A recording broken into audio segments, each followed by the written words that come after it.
What we're gonna do right here is go back into time.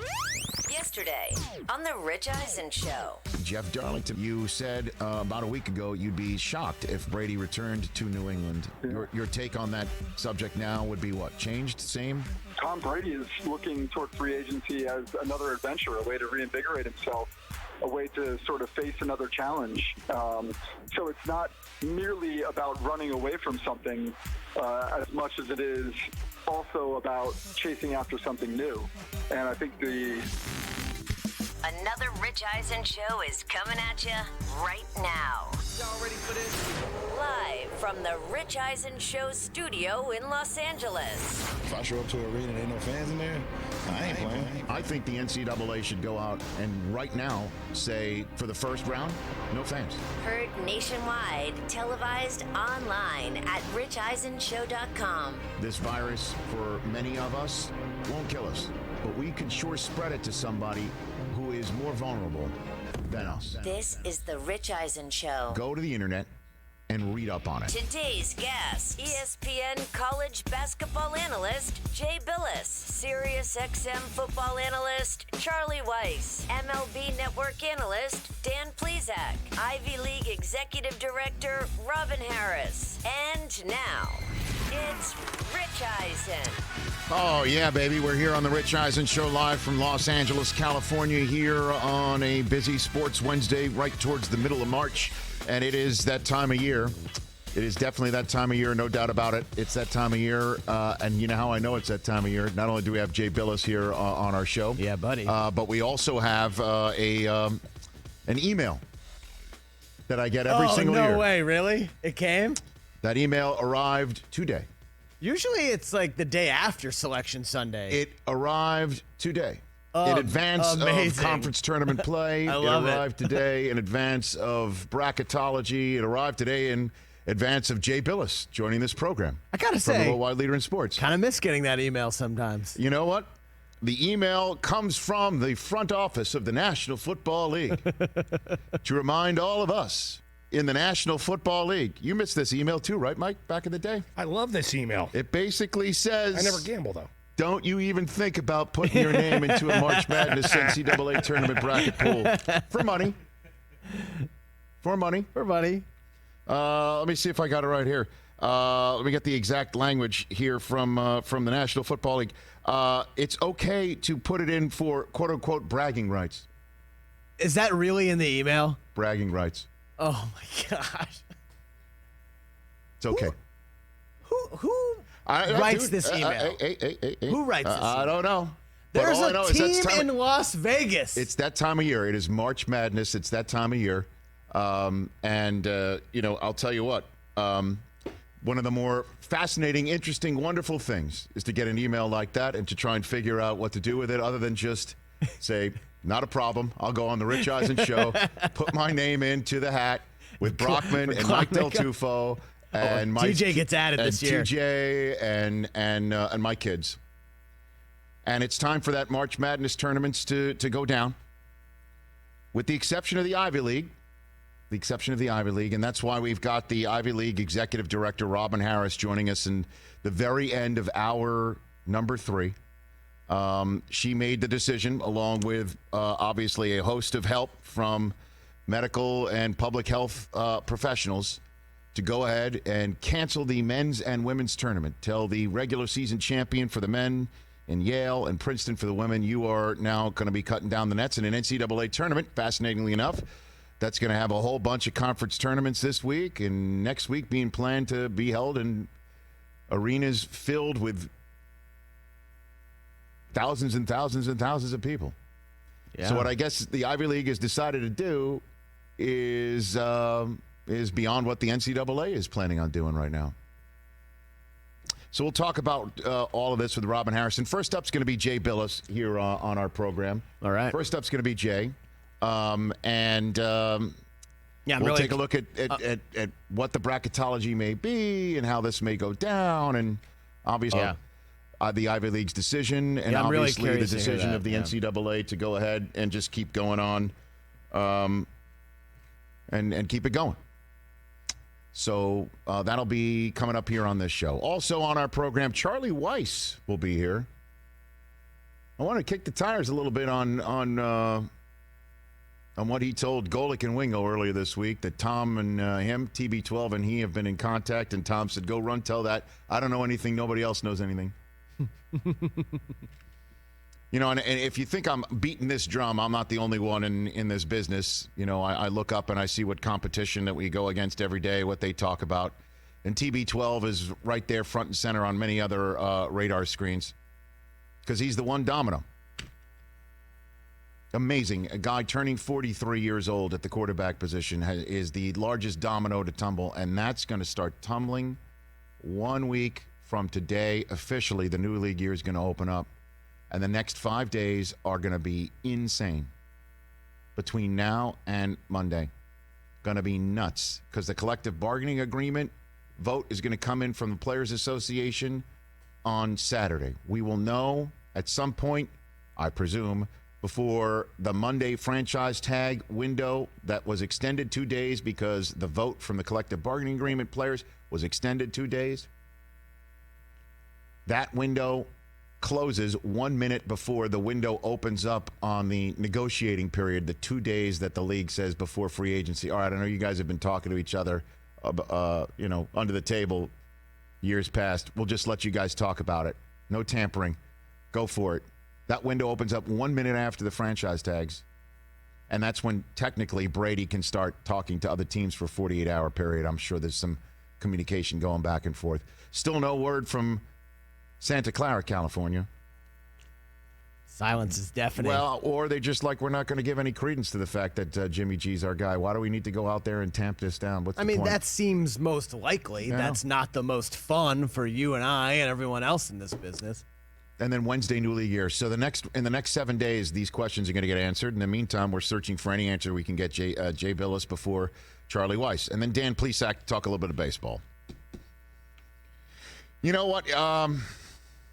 I went on this show a couple days ago, and I pounded the table for LeBron James to be MVP of the National Basketball Association. You did. I was here. That fell on deaf ears in your neck of the woods. Well, I think it was a little bit of an overreaction to a good weekend that LeBron had. Okay, very good. I didn't see Spencer Dinwiddie coming, you know. No one ever sees the Dinwiddie coming, Rich. It's like John Wick. And the Nets went into the Staples Center and beat the Lakers. That happened last night. A pretty shocking result last night. I'll tell you what. Here's a storyline I didn't see coming this week. Interim coach Jacques Vaughn's going to go lead the Nets into Staples Center and beat the Lakers. LeBron 29, 12, and 9 and dished off to a wide-open AD for the winner from three, and it didn't go. It didn't. Had a great look. He was wide open. Great look. He had just hit a shot maybe one or two possessions before to give them a lead. And that's what LeBron's done his entire career. Yeah. Game on the line. Makes the right basketball play. Correct. If you will. It's been a few years since we've heard the criticism that he's made the wrong decision, then instead taking a shot, he's constantly passing. Remember that? The first 5, was it 5 years of his career? Forever. 10? Jordan would have never have done that. Right. Kobe would have never done that. Those guys would have taken the shot no matter what. Right. They would have taken the shot. He doesn't have it in him. He doesn't have the guts. He can't be a closer. AD was wide open. And he was 4 of 7 from three-point range before he took that shot. The great clip going around Twitter last night of him right in front of the Nets bench and Kevin Durant and everybody screaming at him as he's taking the shot. So with the Clippers' destruction of the Warriors, lessened the Lakers' lead atop the Western Conference to 5.5 games. And now comes the question again. I understand that this is escapism. The NBA's got a decision to make here. The NBA's got a decision to make. All public health officials are basically saying, don't have large crowds in an arena. And the NBA has a large decision to make. Just like the NCAA tournament has a large decision to make. And just like you out there listening to me or watching me on youtube.com/Rich Eisen Show, you've got a large decision to make too. Do you go to these games? Do you just sit at home and watch them and then hopefully tune into a show like this one to see what we all think collectively together? It's entirely possible. We could live life like that for a few weeks. We could ask those questions on a show like this one. I think we're large enough of a community and big enough of a community to have these questions.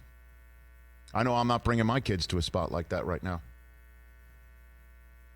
These are all questions that we're going to have to ask. And we got, again, Robin Harris, the Ivy League executive director, going to join us at the top of right in the middle of hour number 3. How did she come about this decision? It wasn't popular amongst a lot of the players. A guard from Harvard went out and called the decision horrible. And why would she make the decision to just cancel them instead of hold them with no fans in the arena? Right? Where it would just be essential employees, just play the games and see how it goes. Yep. Dan Plesac, Charlie Weis, Jay Bilas. That's how we're doing on the show. 844-204-RICH is the number to dial. Also, I love doing this every time of year. Usually does come in the same batch of emails from the NFL saying, don't go in an NCAA tournament. Don't enter a pool. Don't enter a pool. Yeah. The rule change proposals for the 2020 National Football League season are out. I do really like these. And I will go over them one by one, tell you what I think of them. And there's one missing. There's one totally missing. Are you allowed to make proposals? You personally? You mean like to the NFL? Yes. I'm not on the competition committee. As much as I'd like to be. By the way, I would kill it on that committee. I would crush it on that committee. What do we have to do to make that happen? I don't know. Let's talk to RG1 next time we run into him. I mean, I think it's time. I don't even know if it's allowable to have. I am a league employee. Correct. But I am a member of the media. Correct. So I'm not in a front office or a coach. Could you imagine I stroll in there and there's Sean Payton and there's Mike Tomlin, who I have nothing but respect for and feel the feeling is mutual. Then I walk in there and I'm like, I got some ideas. Yeah, my question to you is, so let's say I'm the fan idea. Right. Let's say in a fan perfect has world, a seat in the room. Right. You get added to the competition committee at some point, right? Maybe it's part of the new CBA that's being held up. Let's hold that. But let's hold that. Let's hold the vote up so I can get in there. That's one of the sticking points for the players is that they want you in the competition committee. You walk in, you see all of these people: Stephen Jones, Mike Tomlin, Sean Payton, everybody. Are you being vocal and outspoken from jump? Have you just met me? I'm just saying, or are you kind of sitting back, reading the room, taking your time before getting your feet totally wet? Have you just met me? No, I met you a long time ago. Everybody knows where I'm bringing to the equation. I'm the guy who got rid of the tuck rule. I'm the guy who got the catch rule changed. I'm that guy. You're taking full credit for both of them? 2% above what would not be safe for work. Speaking of which, Gronk's going to join the WW national testing for the coronavirus. It's we're a little slow to the take. We'll figure that one out. 844-204-RICH is the number to dial. We'll take a break. We'll come back. Jay Bilas will join us on this program. I wonder what he thinks of the Ivy League's decision, what he thinks of the NCAA's decision to keep the games going this week with conference tournament play, with thousands of people coming into the arena. And then, obviously, we'll talk about the brackets and how. Jay Bilas joining us next live here on the Rich Eisen Show. Don't go anywhere. Let's talk about the Chrome Soft, folks. The ball that changed the ball. Chrome Soft. They took it apart, completely changed everything, and they being our friends at Callaway. They've reimagined every aspect of the Chrome Soft from cover to core to make their best performing tour ball ever. Callaway has invested significantly in their U.S.-based golf ball facility in Chicopee, Mass. to create a new era of innovation, and I could go on and on and on about the folks like Phil Mickelson and Xander Schauffele who rely on the new 2020 Chrome Softball. Help me immeasurably. Same. Just mentally. Same. Just lining up those 3 lines towards the hole, and in a way that if I'm told, shaded a ball outside, a cup outside, and I twist the ball with those 3 lines, it really helps just mentally. And if it helps me, imagine how it could help you. It's pretty much the way for me to say to go get the new Chrome Soft and Chrome Soft X golf balls today at CallawayGolf.com. Jay Bilas, 844-204-RICH number to dial, and YouTube.com/Rich Eisen Show to watch us live.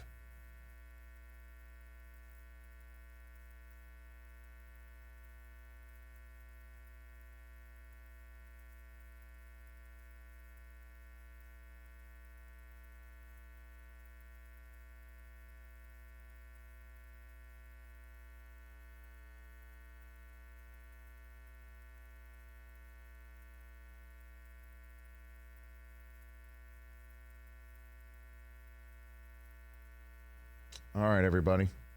Welcome back to our show. We're live on youtube.com/Rich Eisen Show every day. Go down a wormhole right here as you're watching us.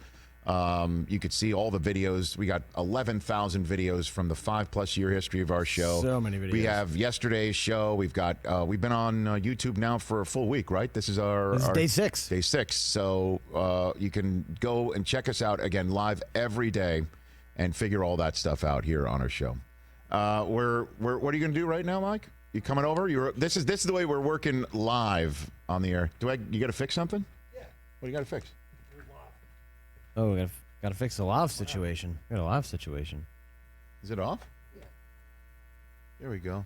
By the way, Mike is definitely this is not your new ventriloquist act that's going on right now. What happened? Is the battery out on this one too? Yeah. It's not the buzz, everybody. Here we go. We're working on the buzz. A lot of talk in the chat this morning about my sweater. No. Oh, people like the sweater. Want to know what to call the people in the chat room? Oh, you mean like a lot of buzz for reactionaries. The reactionaries. Reactionaries. The one made me laugh. The chatrels. The chatrels. The chatrels. Since you're trying to make atral on everything, the chatrels. Yeah, that's the best idea yet. Don literally told me it's the worst thing he's ever heard. And it's the best As idea. you said, it's the I best know, he idea. said the same thing to me too in my ear. The chatrels. The chatrels. By the way, great kudos to whoever came up with that one. That was a good one. That was a really What is good it? one. Oh, E to the F and D. Is your microphone off too, or all the batteries done? No, TJ, Okay. you have your mic on? You All just right. turned it on. All right, very good. Chatrels is pretty funny. TJ's on now. All right, you're on now, TJ. Why are you turn over it there? on. We told you to sit in. Oh. Come on now. Whenever he leaves his post, though, that's when the bots show bots go. up. The bots know, man. They know when I'm not manning the wall. All right. The chat hole. The No. wormhole. We can't have the chat hole. Here's a. I'm just reading. Here's a great one, Chris. Eisen. Rise and shine, What is that? like rise and shine. Yeah, but for the name of for the name of people who go on it. REISEN. No, I'm aware of that. How to spell it? What you're saying. Rise and shine. But are we Stop naming? that. Are we naming the chat itself, or are we naming the people in the chat? That's a very good question. Two different things. Two different names. Two different names. The reactionaries is not bad. Reactionaries I don't was know. on The there. reactionaries, and then what are they of? Like, does the chat room itself get its own name? The coconuts. We could go right back to Right an back to the original from beginning. John McGinley. I did like the The coconuts. The Renegades of Funk. That was coconuts. in there. Basically, anything that start with RE, they were throwing out. The wormhole. The That's not bad. Eisenettes, the wormhole's good. I like the Eisenettes wormhole. is just like, Yeah, we can't do DP's that. got one. his Danettes for a long time. So The chatrels, I think, is so good. chatrels. It's a winner. That's what we'll go with. The chatrels is The so good. chat. That music means we're coming back. The chatrels of the close. wormhole. All right. And that's my cue to leave. Yes, indeed.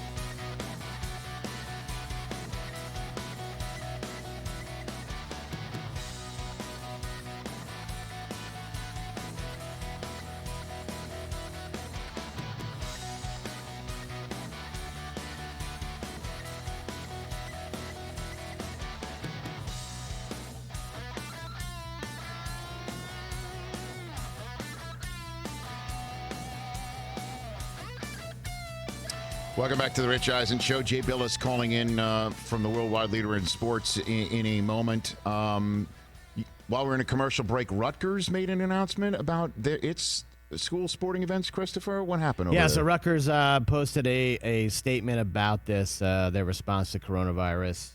All Rutgers athletics home competitions will take place as scheduled without spectators. Credentialed media will be accommodated, however. All third-party competitions or events that are going to take place at Rutgers have been canceled. International travel is prohibited. Team practices will take place without the presence of spectators or non-essential personnel.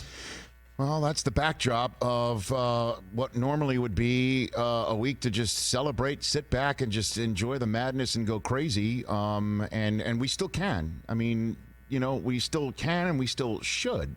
This is still one of the most exciting sporting events of our calendar year, and it's something I look forward to all the time. But we need to figure out if everybody's doing the right thing and be all on the same page so we can row in the same direction and make sure that we return to normal activity soon enough. And at some point maybe realize that we got to step out of normal activity for a bit.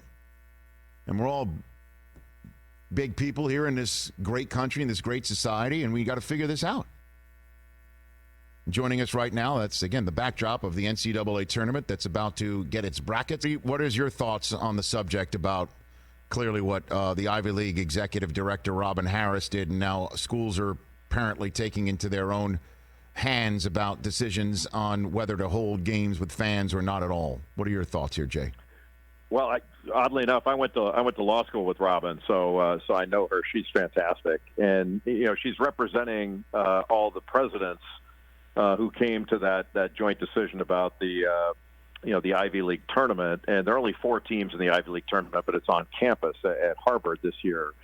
So I know how painful a decision that was for everybody involved to sort of cancel that competition. But, we're seeing schools all over the country now that are essentially canceling their classes and telling their students don't come back from spring break. I know Duke, where I went to school, has told students not to come back until at least April the 20th. And that's happened with at least 3 Ivy League schools. I think you were mentioning Rutgers now is taking some steps. So it's going on all over the country, and really, this is a healthcare issue, and it's a public health issue. So trying to flatten the curve of this coronavirus so that it doesn't overwhelm the healthcare system, and so it seems inevitable that it's going to reach the NCAA tournament.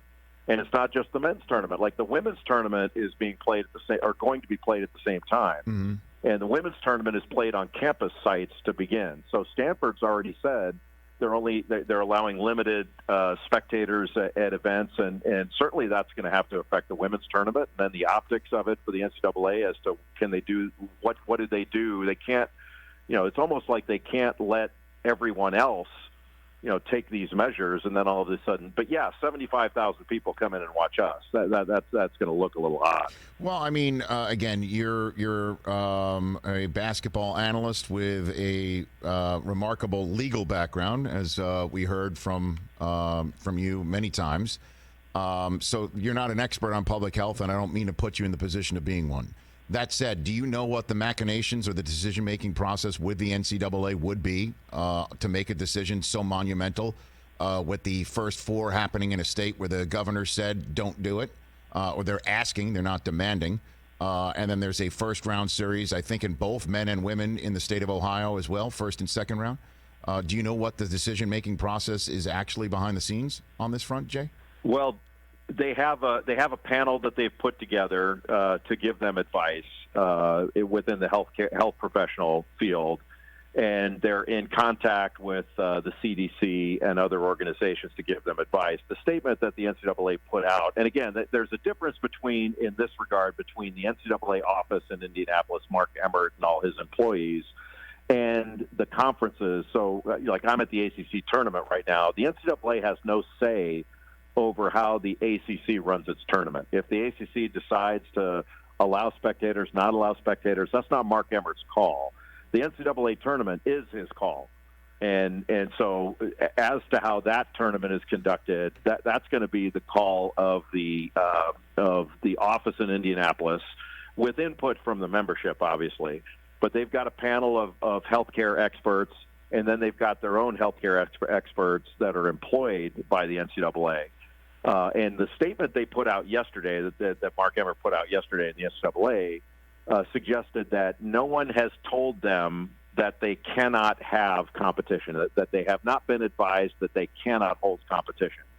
That obviously doesn't speak to whether they should, whether it's prudent to do so.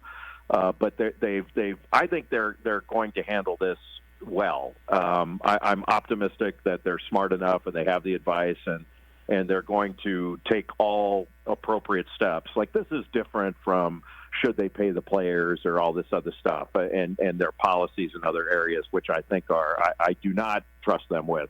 This I do trust them with. I don't think they're going to make any public health decision that's not going to be in the best interest of everyone involved, and it's not going to be made with deliberate speed and be prudential. So I trust them to do that. In the long run, though, Rich, with the way this is trending, the next step would be limited access of fans. And because, it seems with the way everything's going with different companies that I've been aware of and different governments and all that having these events, unless something changes, it seems to be trending toward the next step being limited access of fans, that we don't want to have that many people in one place that are likely to go back to widespread areas. It seems like they're trending away from that sort of thing for the time being. Jay Bilas from ESPN here on the Rich Eisen Show. All right, so now that we've discussed that, I guess let's get to the matter at hand and how you think the seeding is going to go at the very top once we get these brackets in our hands on Sunday as we're sitting here on Wednesday. Jay? Kansas and Gonzaga are clear number ones. I think Baylor is up there, and if they get to the final of the Big 12, they will stay there.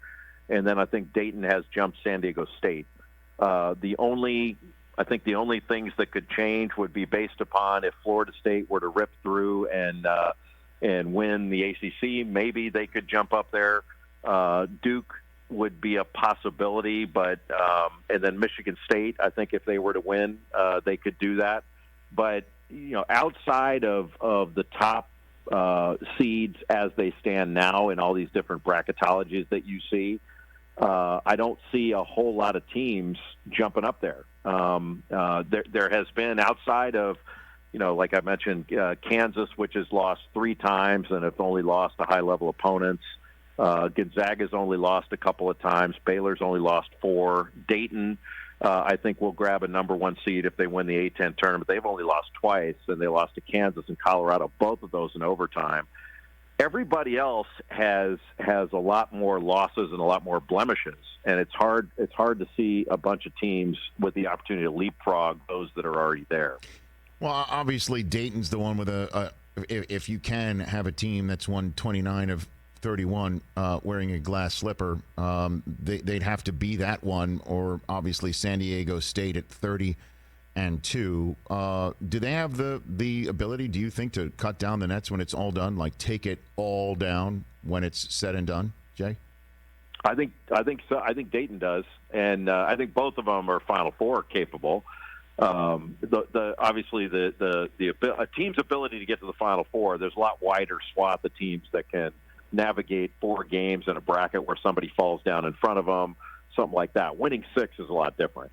And I think there are only 8, maybe 9 teams that I favor to do that.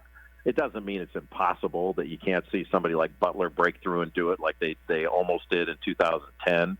But it's a lot bigger task. But both of them, especially Dayton, I think, because Dayton's got a National Player of the Year candidate. I think he's going to be National Player of the Year, and Obi Toppin. He's a lottery pick, but they've also got older players, and they've got everything I think you need. The only issue that you would have is to say, well, geez, they haven't who have they beaten? Like the best team they've beaten, or the highest ranked team, is probably St. Mary's.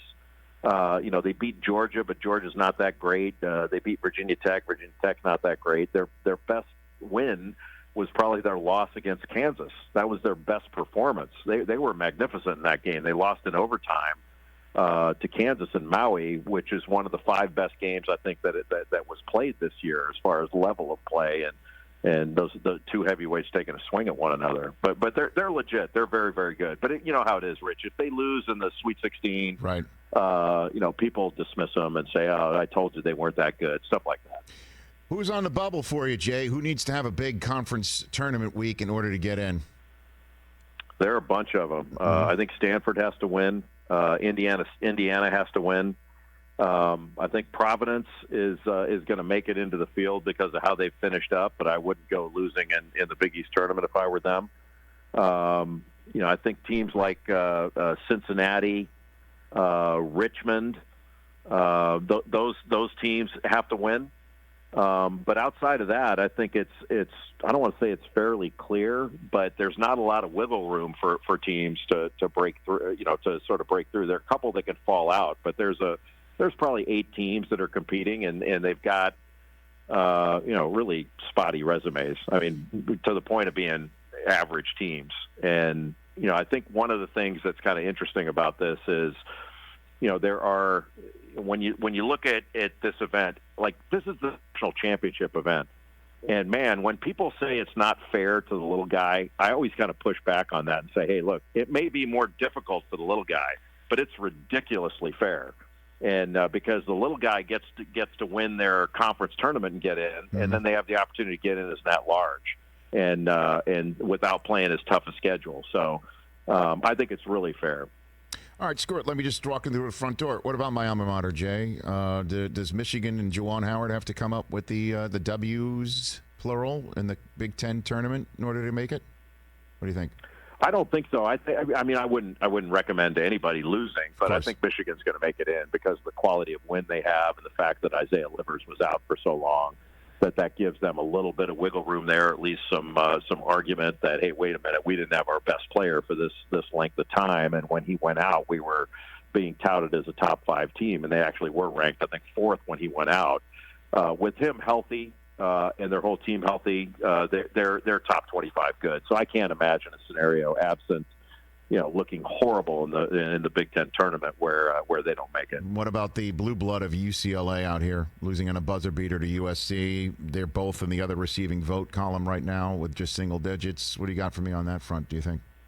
Yeah, I don't think the polls mean anything. Okay. So you can be just outside the top 25, and people thinking, hey, man, they're trending up to be one of the better teams, but your overall resume isn't very good. Like, UCLA's metrics aren't great. And we've had teams in the past that have, done well in the Pac-12. Washington, when Lorenzo Romar was there, they won the Pac-12 one year, didn't get in when they didn't win the tournament. And I think we could see a similar thing with UCLA if they don't perform well in the Pac-12 tournament. That they've got a ton of losses.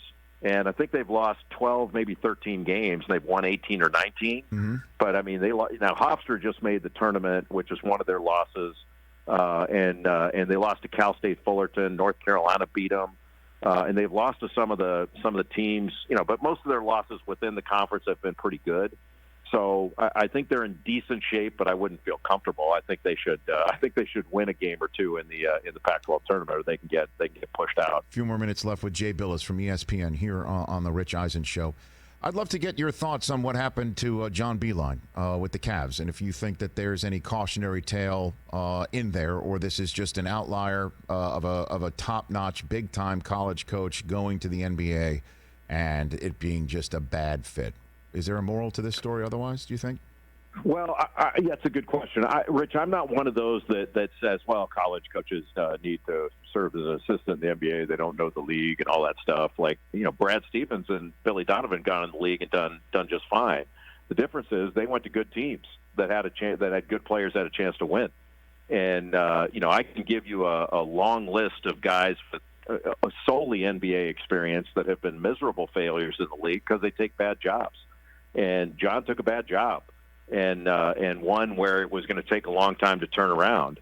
I can tell you, I don't buy this business about losing tore him up and all that stuff. I mean, hands up all those who love losing. But if you took that job without understanding that you were going to lose a lot, then you were painfully naive. John made some mistakes. One of them, pretty big one. And I don't think handled it very well, and he lost his credibility.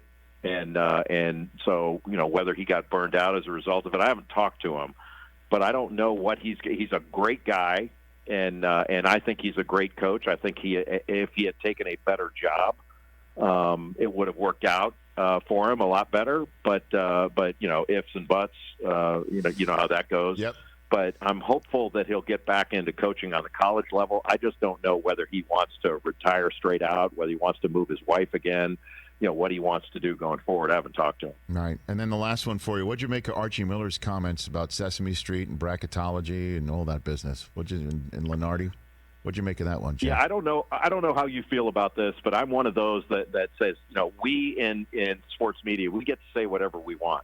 And I think the coaches and the players have the exact same right. So come after us and say whether you think we're good or bad. Go at it. But when you do, you gotta live with how people are gonna process it. And I like Archie Miller. I think he's a good guy, but I thought he looked rather silly doing that. Like, bracketology is entertainment. Like, Joe Lunardi and Jerry Palm and all these guys that do that, it's entertaining. And they don't have any say in what the committee does, and they don't have any say in who wins or loses games. Just like if I say, hey, I think Michigan's the best team in the Big Ten, I think they're going to win the Big Ten tournament. I don't, but if I said that, well, that's not going to stop Michigan State and Minnesota and Ohio State from winning their games. So I thought he looked foolish. And in doing that, and I thought he looked like he was trying to evade the fact that his team's not very good right now. And Archie's usually a stand-up guy. I was really surprised by that. But if I were him, I would call Joe and say, "Hey, man, sorry about that." And Joe's fine. I've interacted with him via email. Mm-hmm. He's not worried about it. He's still in his bunker. But he doesn't need anybody's help. But I thought Archie looked kind of silly. I think he's in his street, though, right? Not his bunker. He's on his in his trash can in the street. Is what it sounds like to me. That reference. Yes, but I was wondering if it's Sesame Street. What does that make me? Am I like the Count, or am I Big Bird, or am I Ernie or Bert? Yeah, I think you're Big Bird. I'm Guy Smiley. I'm the game show host. That's the way I'm going to go. Well, I was hoping it would take me more toward the Muppets, and I could be one of those guys up in the balcony, because that's what I'm most comfortable with. By the way, I would love to be Stadler to your Waldorf, sir, any day of the week. Wouldn't that be great? Yes, for sure. All right, ask him the question before he goes, Chris. You just love doing this. I do. It's my favorite part. Jay, so we have a running bit here the last week or so about Rich's Uber rating. It's terrible. It's a 4.54. Do you know your Uber rating?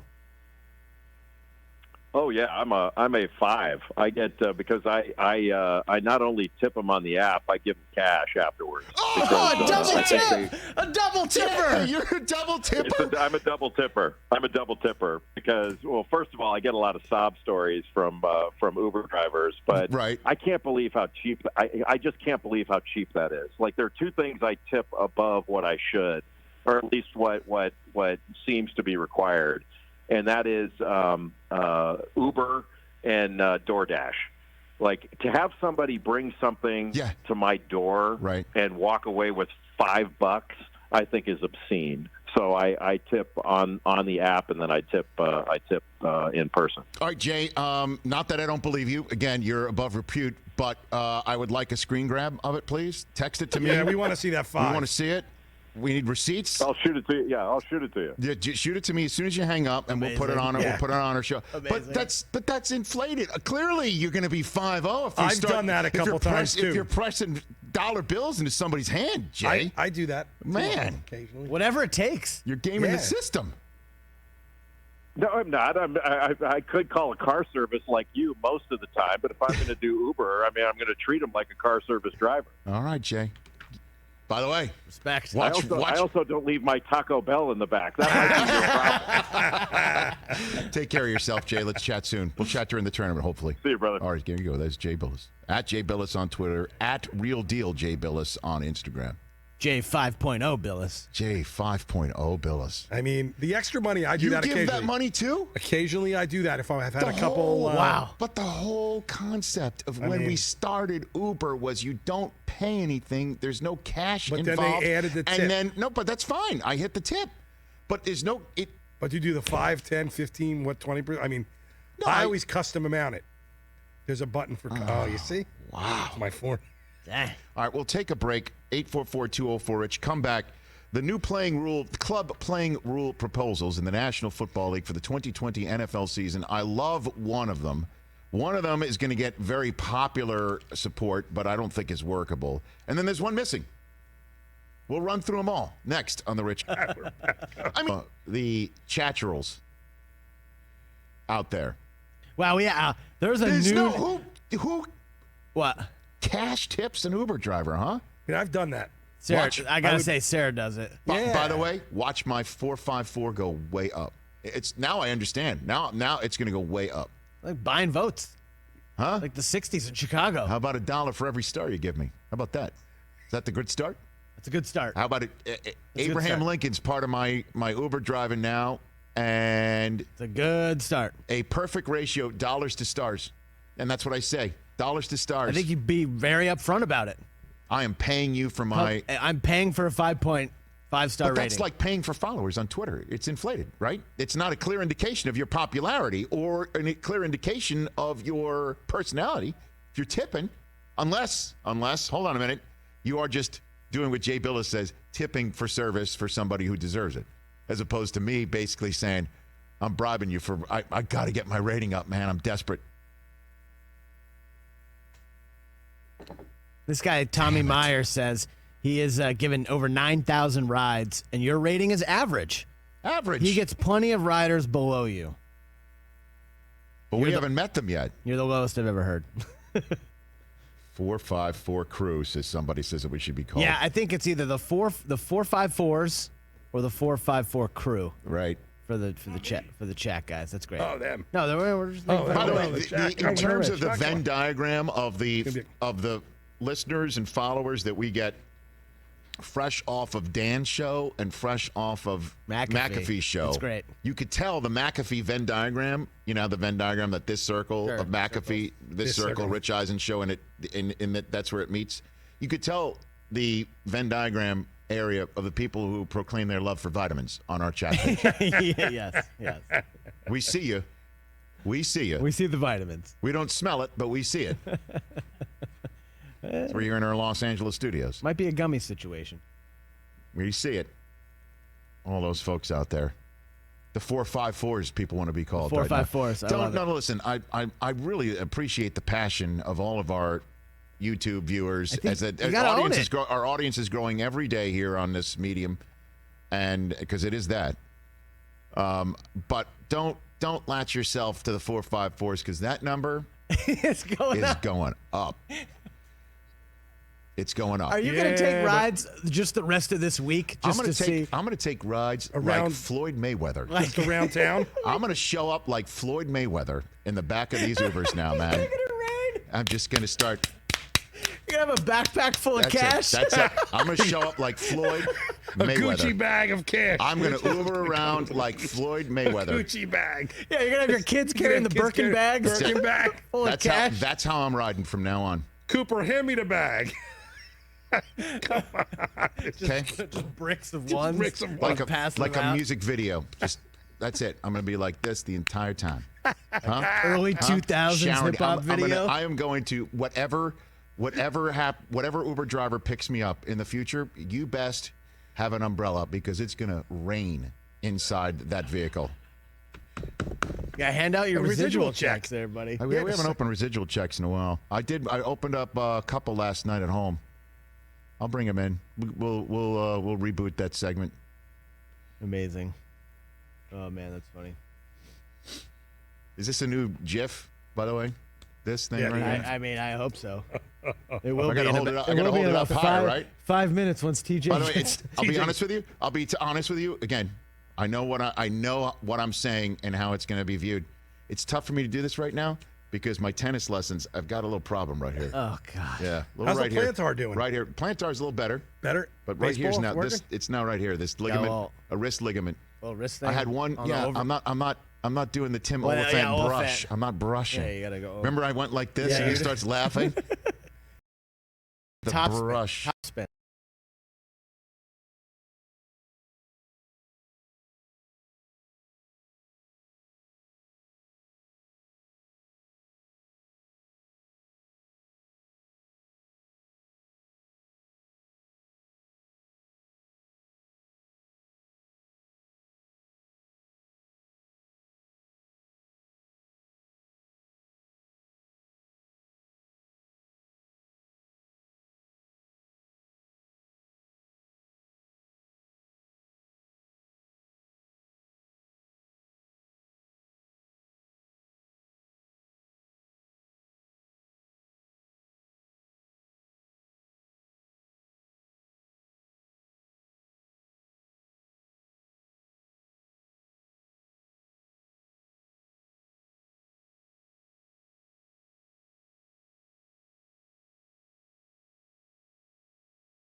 again, I'll say this using this microphone.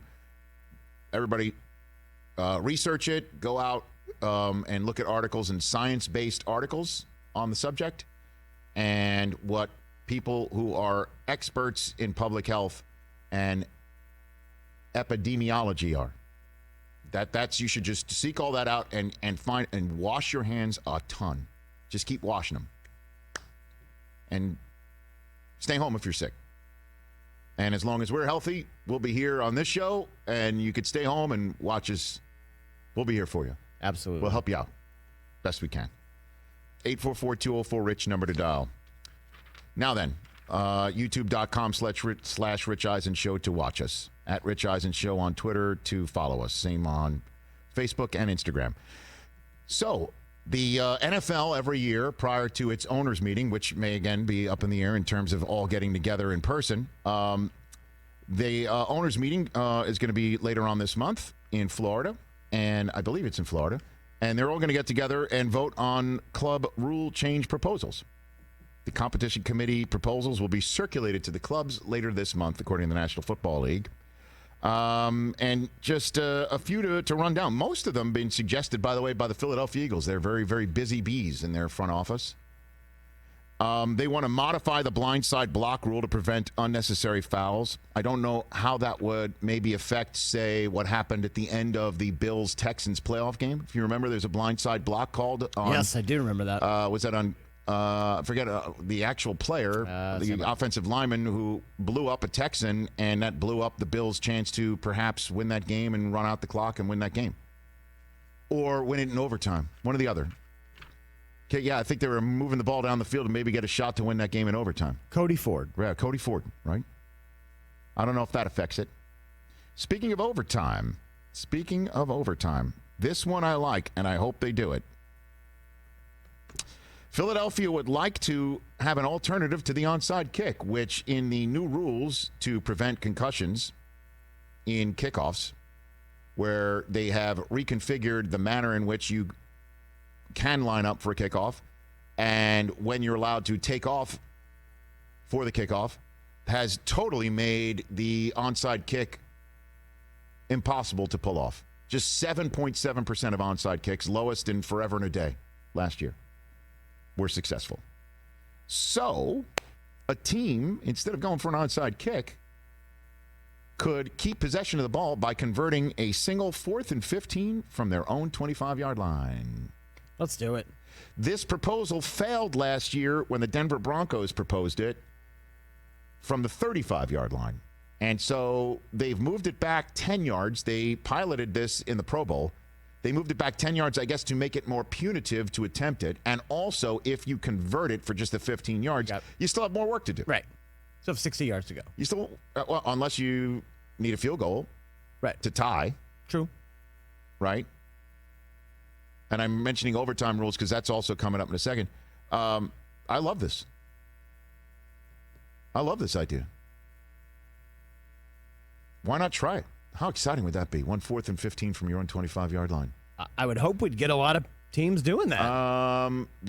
Here's the math. Attempts on 4th and 15 have occurred 60 times over the last 10 seasons. 16 plays were successfully converted. That's 26.7%. We'll always do the math for you here on the Rich Eisen Show best we can. Now, in terms of overtime, Philadelphia wants to keep overtime the same way, but to 15 minutes. Oh, and go from back to from 15? 10 minutes to 15 minutes. Yeah. That adds another possession, and because that minimizes the impact of the overtime coin toss. You get the toss. Right, with only 10 minutes. With only 10 minutes, you probably get 2 possessions. The other team gets 1. Right. Certainly if you run the ball down somebody's throat. So this might, with the extra 5 minutes, make it a 2-possession game for both teams, making it a little more fair. I like that rule. Also, the booth umpire has been proposed, the sky judge by the Ravens and the Chargers, as an 8th game official to the officiating crew. I love the sky judge. The problem with the sky judge is it's difficult enough for a fan to watch a play and then a flag comes in late, or it's on the other side of the field where there's no action. All the action's on the left side of the field. Oh, there was illegal contact off screen. on the right side of the field, far away from the action. That flag comes and you're like, come on. Where'd that flag come from? Imagine it comes from nowhere. Imagine it comes from somebody upstairs.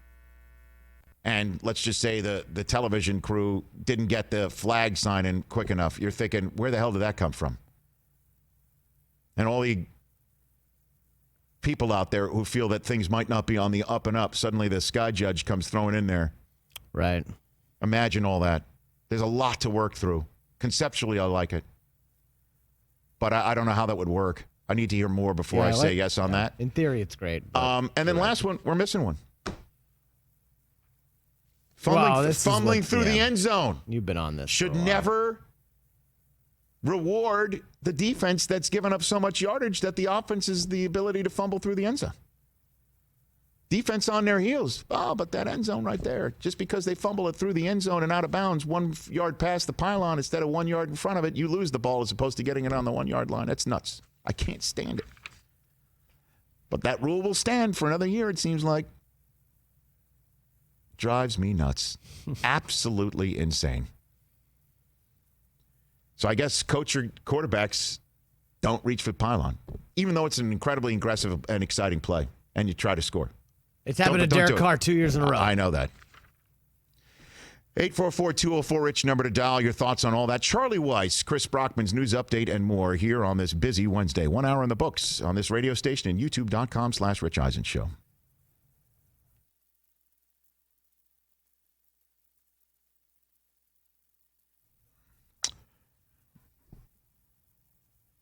All right, so Jay's rounding up. Did you see that? I mean, did you see that? He's rounding up. He says he's a perfect 5. He's not. He's 499. Great. I mean, he's doing the thing. Normally, a lawyer of his notes should be on the up and up, right? Should be. There's no exaggeration in the law, unless you're Saul Goodman. I don't think that's what you should be focusing on. Remember when he came by here and talked about one of his famous legal Donniebrooks of his career? Oh, yeah, that's right. Subpoenaed in the Barney the Dinosaur lawsuit. How did ESPN reach out to you? I was doing radio work. I was a full-time lawyer in Charlotte, North Carolina, so practicing law, and I started doing radio games. And somehow Dave Miller, who was the the boss at the time of college basketball, called me and said, "Hey, we got a game. Yeah. Would you like to do it?" It was the Big South Tournament Championship game, and there was no bid on the line because somebody had left the conference, so they lost their bid. So I did a game between UNC Greensboro and Charleston Southern was my first game. Who'd you do it with? I did it with a guy named Drew Goodman. Okay. And was a play-by-play person, and we had a blast. I mean, it couldn't have been more fun. I was so excited to do the game, and apparently I didn't soil myself, so they offered me more games the next year, and it kind of took off from there. Were you a trial lawyer? Yeah. I was a commertional litigator, so I did trial work. Ladies and gentlemen of the jury, like you did that. You have opening statement, closing statement. Mm-hmm.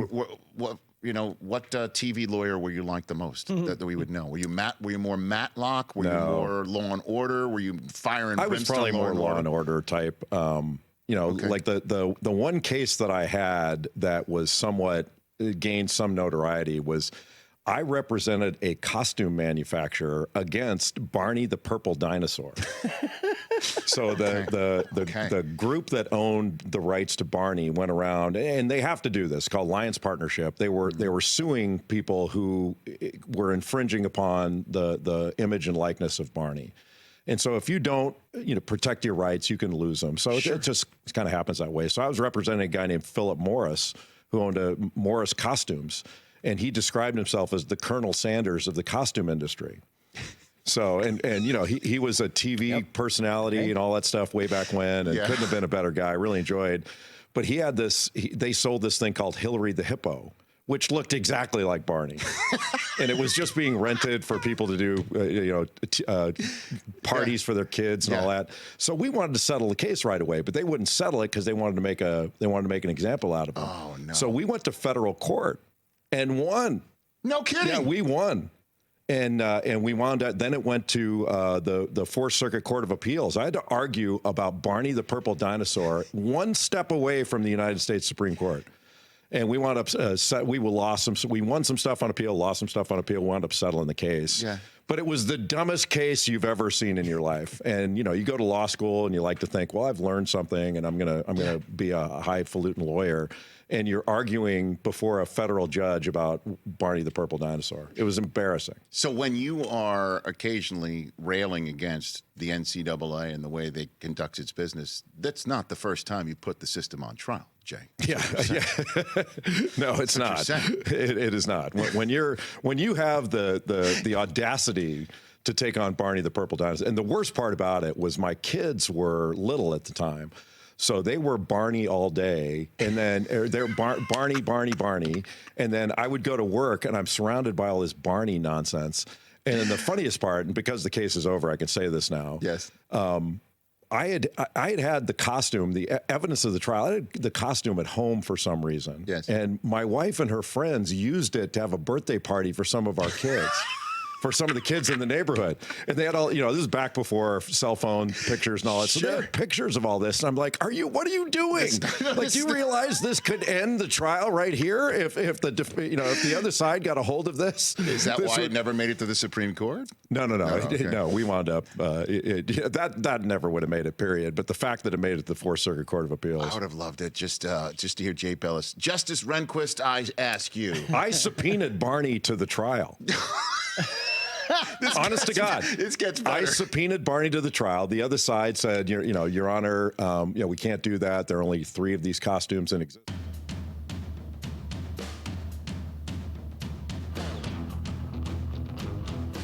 What we're gonna do right here is go back into time. Yesterday on the Rich Eisen Show. Jeff Darlington, you said about a week ago you'd be shocked if Brady returned to New England.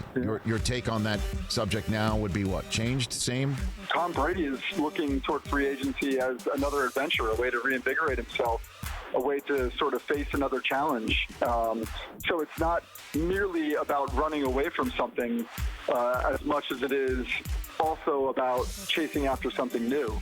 And I think Another Rich Eisen Show is coming at you right now. Y'all ready for this?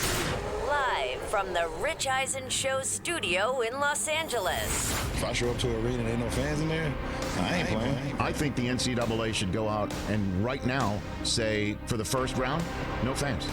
Who is more vulnerable than us? This is the Rich Eisen Show. Go to the internet and read up on it. Earlier on the show, ESPN college basketball analyst Jay Bilas. Coming up, Sirius XM football analyst Charlie Weis. MLB network analyst Dan Plesac. Ivy League executive director Robin Harris. And now, it's Rich Eisen.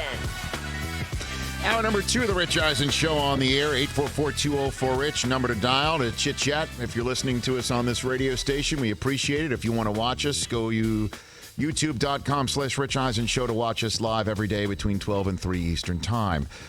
We had Jay Bilas on in hour number 1. He said he trusts the NCAA to make the right maneuvers in what to do about the impending conference tournaments that start today for many. And the brackets that come Sunday for the first 4 games that happen in Dayton, Ohio, next week, and then the NCAA tournament that starts in full bloom a week from tomorrow. He says he thinks the NCAA, he trusts them to make the right public health decision. The World Health Organization, just in the last 15 minutes, has named COVID-19 a worldwide pandemic, which is not to be taken lightly at all. I do not do this to scare anybody. I am with you all. I'm a human being on the planet that wants nobody to get sick and no healthcare facilities to get overwhelmed. I think they should absolutely hold these games with nobody in the arenas until further notice. And that means anybody. That's my 2 cents. You may think that I'm being hysterical. I'm genuinely concerned about not knowing what we don't know. And Robin Harris, the executive director of the Ivy League, is going to be joining us in hour number 3. Hour number 1's guest, Jay Bilas, went to a law school with her and has nothing but the highest regard for her. She made the decision just to cancel the Ivy League tournaments for both the men and women. Now, it's a different story in the Ivy League. Only 4 teams make that tournament. Just the top 4 seeds make this tournament. Not everybody from their conference goes. And it's a significant thing to basically just say whoever won the regular season moves on, because certainly in the men, there's no at-large, pretty much. You don't get a second one in from the Ivy League. So that was a significant decision. Dan Plesac will join us in hour number 3 to discuss Major League Baseball and what's going on in that front, and what he saw in spring training, and obviously from MLB Network. There's lots of baseball to talk about right around the corner, and MLB is going to be in the situation too about what to do with crowds. Dr. Fauci, who is easily one of the top people in the United States on this subject. You see him at all the congressional hearings. You see him at all the White House briefings. He said it would be his recommendation to avoid large crowds, period. It's a reckoning, folks, and we just have to figure out how to handle with it. Yeah, the city of San Francisco just banned gatherings of more than 1,000 people. Obviously, this includes Golden State Warrior games. Right. And obviously, coming up, San Francisco Giant games. And the question is, if you sit here and you're like, well, I don't know, this is crazy, it's no worse than the flu, I'm not feeling it, I don't know anybody who has it. We don't know what we don't know. There's a pandemic out there and there's no vaccine coming for months. So what do? You take active measures for yourself, for your family, for your community. And in terms of not going to a game or seeing a game with nobody in the stands, would that be weird? Of course it would be. Would it be an extreme measure? Yes. Do we know for sure? Do we know for sure that an extreme measure needs to take place right now? No. Do the experts who know the science say that these extreme measures should be taking place? Yes. Can we as a people survive sporting events that we love to see crowds go crazy for?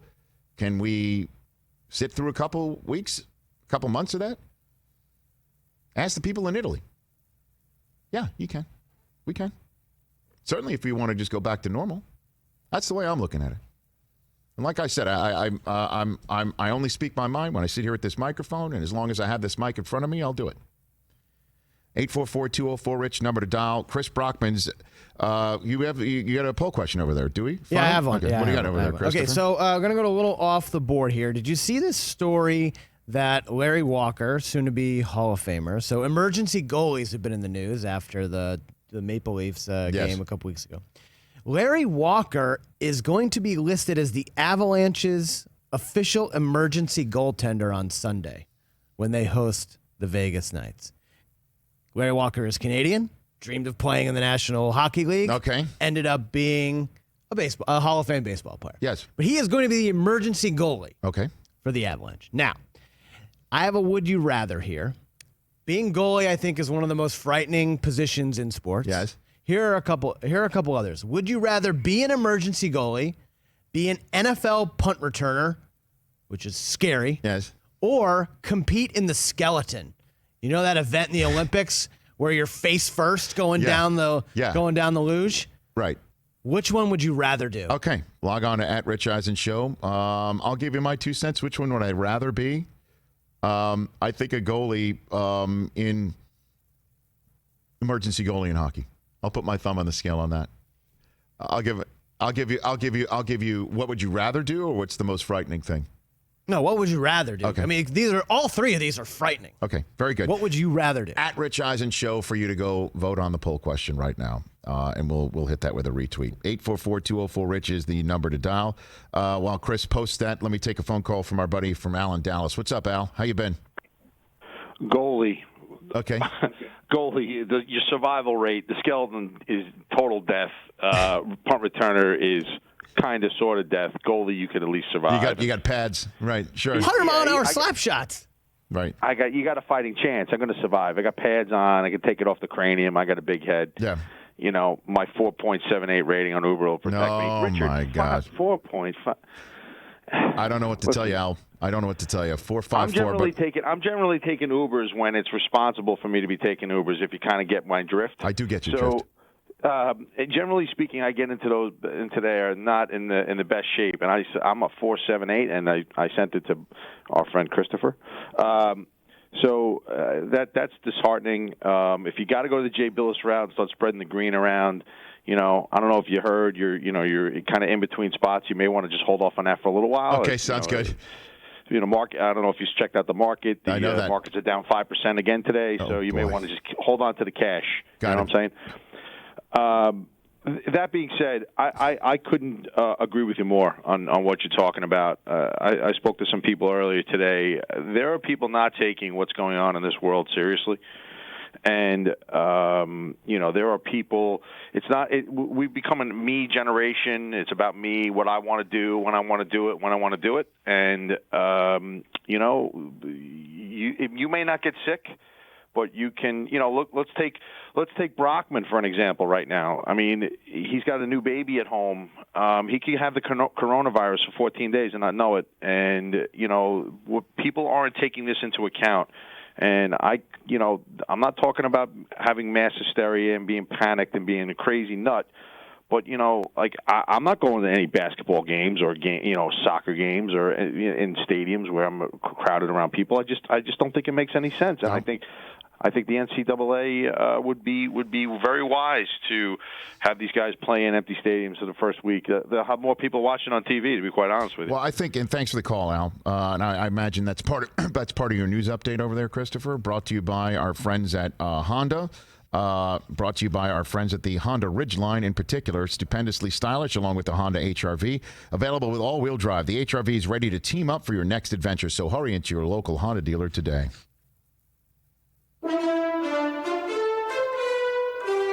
And now, with a report of the day's news from the world of sports and entertainment, someone who is not a journalist or newsman by any definition of the word whatsoever, it's Chris Brockman. Okay, what do you have over there, we'll Chris? start with some of those updates. Like I said, the city of San Francisco has put a ban on events of over 1,000 people. That includes Warrior games. The Washington governor has banned gatherings of 250 or more in Seattle. That includes sporting events. The CBI, the College Basketball Invitational, not sanctioned by the NCAA like the NIT or the national tournament. It has canceled its entire event. So the CBI is no longer taking place. However, the Tokyo Olympic president said there are no plans currently to delay the start of the Summer Olympic Games. Manchester City Arsenal match, big match in the EPL, postponed. Players are put under quarantine. We mentioned Rutgers canceling all events for fans. I think what maybe we're waiting for here in this country. We're waiting for the NBA to kind of do something. Yes. So Well, they're having talks of moving games to other locations throughout the country where there aren't any outbreaks. We're kind of waiting on Adam Silver. But I mean, just speak to anybody. It's all coming. If it isn't in your spot, it's coming. Think about it. It's all over the world. And the way to stop it is to have a smart community-minded plan, test the hell out of everybody so you know who has it, as opposed to waiting to see symptoms, and not be afraid of the results. The results are the results. We're all human beings. Don't be afraid of the results, because the results show you how to handle it. And to me, it seems to me that we have a results-oriented fear from the top of the government. And all I'm saying is shut down the games and see how it works. And if it doesn't work, then we'll see how that goes. Do you want to postpone games or just have games with no fans? Have games with no fans. See how that one goes. And in the same way, I'll say it. In the same way after 9/11, the NFL made a decision not to have games. Right. Okay? Everyone was waiting. What's the NFL going to do? The NFL did something. Everybody followed suit. They're waiting for a major sports organization to make a decision, and everyone would follow suit. And right now, what's the most major sports organization that's in business, in season? The NBA. NBA. And I know that's a lot of pressure to put on one spot, one commissioner, and one league, but I think if the NBA says this is what we're going to do, you'd see the NCAA tournament follow suit right now. Certainly it's the same sport, taking the cue from the big kahuna, when the government should be the big kahuna and isn't telling anybody what to do. It's starting to hit the National Football League as well. Yeah. Yahoo is saying the Eagles and Saints have pulled coaches off the road for the pro day circuit, at least temporarily until they figure out what's going on. Pro days are ramping up right now. Oklahoma and Wisconsin going on today. Yeah, I just don't know how many teams are going to have scouts flying around the country, and how many people are going to fly around the country. I don't know. And again, you may sit here and say this is panic and it's no worse than the flu, and I don't know anybody who has it. We don't know. We just don't know. It's never existed, and there's no vaccine for it. So why not try and take the most smart, proactive measures you possibly can, which is avoiding large gatherings. And the largest gatherings that are going on right now are what? Concerts, sporting events, and political rallies. Right. That's where the largest gatherings of people, and protests, if necessary. Right. So that's why we're talking about it on a sports show, because this is it's going to affect the sports world significantly. Yeah, and LeBron James was asked about this after the Lakers-Nets game last night. When I was asked the question, would you play without no fans, I had no idea that it was actually a conversation going on behind closed doors about the particular virus. Obviously, I would be very disappointed at, not having the fans, because that's what I play for. I play for my family. I play for my fans. They're saying no one could actually come to the game if they decide to go to that point. So I'd be disappointed in that. But at the same time, you got to listen to, the people that's keeping a track on what's going on. And if they feel like it's best for the safety of the players, the safety of the franchise, safety of the league to mandate that, then we all listen to it. Yeah, it's exactly right. Let's listen to LeBron now. Okay, just some football news. It's 1:14 on the East Coast. Rich, here's your Brady Watch for March 11th. Yes. ESPN's Mike Reese saying that the Pats and Tom Brady have, quote, come no closer to an agreement in recent days. Per Mike, there's an air of uncertainty throughout the building, also confirming that Robert Kraft will not intervene on Tom Brady's behalf, meaning the decision is solely up to Bill Belichick. Obviously, that might spell trouble for Tom, although Mike Reese did say that the Patriots are willing to go up to $25 million a year for Tom Brady. That's how much Garoppolo makes. One for one? A trade? One for one? I'm just letting everybody. I'm trying to connect dots, give perspective. And what Tom would probably be sitting here saying, I know I'm 43, but what do I mean to your franchise? Dak's got 33 on the table. What has he done? Come on. I mean, again, he doesn't need the money, except that money equals respect. If that's all that matters. But again, at some point, Tom is going to have to stare into the abyss or stare into a bright, beautiful future. Does he want to put on a different jersey? It's kind of that simple. Kind of it. Do you have one other thing? Because Charlie Weis will try and give us any more clarity on the Brady Watch, even though I think I know what's coming up. Yeah, two quick ones. Albert Breer says Patrick Mahomes is not going to do a deal early just because the Chiefs want him to. And the Patriots were awarded 4 compensatory picks in this year's draft, including 2 third-rounders. Okay, because of the people that they have people lost. People that often free agents. There you go. Maybe even Tom Brady will be that'll be the mother of all compensatory picks. It'll be better than 199th overall. I'm guessing it will. We'll take a break. Charlie Weis, who was with the Patriots when Thomas Edward Brady was drafted and was the offensive coordinator for Brady's first Super Bowl win, as well as the one after that and the one after that. That's next on the Rich Eisen Show. Okay, folks, the Honda Ridgeline, we had it in our Super Bowl show open. It was the front and center of our RES Miami. Other than my orange Caruso hairpiece, it was the centerpiece of our Super Bowl show open. The hair was tremendous. And so was the Ridgeline. I mean, the number of people that would just stroll up just to look in the window of the car, because it is strikingly beautiful just on sight. The Honda Ridgeline is amazing. And it has all the bells and whistles you need to be a tailgate king. Imagine rolling into your favorite parking lot of your favorite team for your favorite tailgate like a boss with a vehicle that has an in-bed truck bed audio system. Just blast it, and it sounds amazing. The dual-action tailgate and lockable in-bed trunk also allows you to get to all the stuff that you bring for the tailgate and lock it up as you go into the game for the day. So go to your local Honda dealer. Just tailgate alone. It should be worth it for your Honda Ridgeline.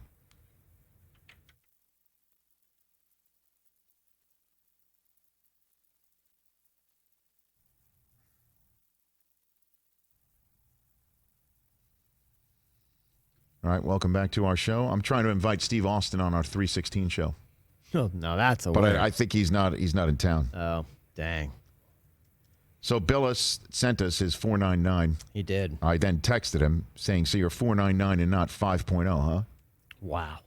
You're haggling over a hundredth of a he's point a lawyer. there? You got to be, it's not like horseshoes. Close is not good enough. His response was, Carolina fan driving one, I'm sure. Nice. That was the answer to my 454. It's all Ohio State drivers out there. Ohio State, Michigan State. Right. Have we taken Canton Ubers? Good question. I've taken a couple. A couple. No, I definitely did. We did. Just so NFL understand. usually provides you a car. In which Los we use. Angeles, I'm on the phone a lot. On the road, I'm like Del Tufo. I'm a little bit more chit-chatty. That is true. That is true. Because people like seeing you on the road. Well, I mean, I'm on the road and I'm meeting people and I'm chit-chatty Yeah. on the road. I have my mindset of meeting people. Yes. On my day-to-day, when I've got a lot going on and I've got things happening. Uh-huh. So you think if we look at the splits, your home and away splits, I think my away Your away away rating. split Well, is if high. being on the phone is the issue. I got to think drivers in Los Angeles are used to people Being on doing business in the back seat. Everybody in Los Angeles. Never on the phone. Everybody in Los Angeles driving interrupts their phone call.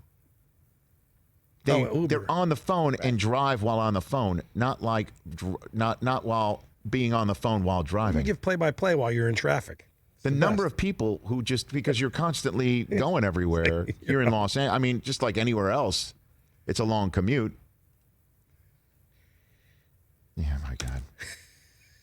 He brought this up last week, and it just won't go away because you guys love bringing it up. I over want to and know over what and I over want to again. know our friends who are guests when they call in. I want to know what the rating is. You see what Rob Ryan looked like this morning? No. He's in like this blue suit and his white hair, and Where is he on a? he's pro- he's doing. on a I think program? he's doing a car wash up on okay. Pico Boulevard. Oh, got it. Oh my gosh! Suited and booted though, huh? Or He comes When in, he came, he's a big guy. He came on Sunday game day morning without a tie. We got him Oh one. yeah, right. And he didn't have shoes. I mean, Like we wearing flip flops. Yeah, and we're like, dude, you're on the air. like you're Fred Flintstone. What did he showing think up was like gonna? He's a big guy. The one thing is, at least he didn't, cut a hole in the bottom of the car and like Fred Flintstone use his feet to get there. Yabba dabba doo. Yabba baby. dabba doo. Rob Ryan, they did break the mold with They the did. Ryan family. Both, yeah. both of those, and the dad, obviously. That's true. I met the dad a couple times. Yeah, what is NASCAR gonna do too? Talk about 100,000 people. Oh yeah, places. that's in that infield of those races. I'll tell you what, if they don't shut down the games, right, to fans and open them up, let's see how many fans just want to go. Roll the dice and Just see. Let's Well, just you see. already ceased like Well, arenas. I don't know like, right now. I'm watching which game is going on This is right Miami now. and Clemson, right. in the ACC tournament. Right, and so tip-off is at 1 in the afternoon. You can't tell because there's nobody in the stands for those games anyway, or few fans in the stands for the It's game. sparse. Yeah, it's sparse for these conference tournament games. Right. But at MSG later Big for East. Big East, like Be let's packed. see what happens. I mean, it used. I mean, I don't know. All I did know it, is that my friends in New York are telling me that's all people are talking about in New York City right now. Well, yeah, because subways are like, because you got 12 million people on top of each and other. you're walking around. Oh yeah, it's crazy. I would not be on a subway. We're gonna shut down work Like I for would 2 be weeks. not like, going on a subway right now. Yeah, that's why we're Yeah. talking. That's why they're talking about like- passing a package where people get paid sick leave. Yeah, Like, hey, just to stay make home. sure that Let's calm this down. yeah, and calm wait. everybody down. Just stay home for 2 Yep. weeks, and you'll still get your paycheck. Yep. You'll still make your month's rent. That's what you're. I mean, you're gonna have to do that in a city like that. Can't believe this is stuff we're talking about on a show like this, but this is life, man. All right, we're back with Charlie Weis to go back in the toy department of free agency in football.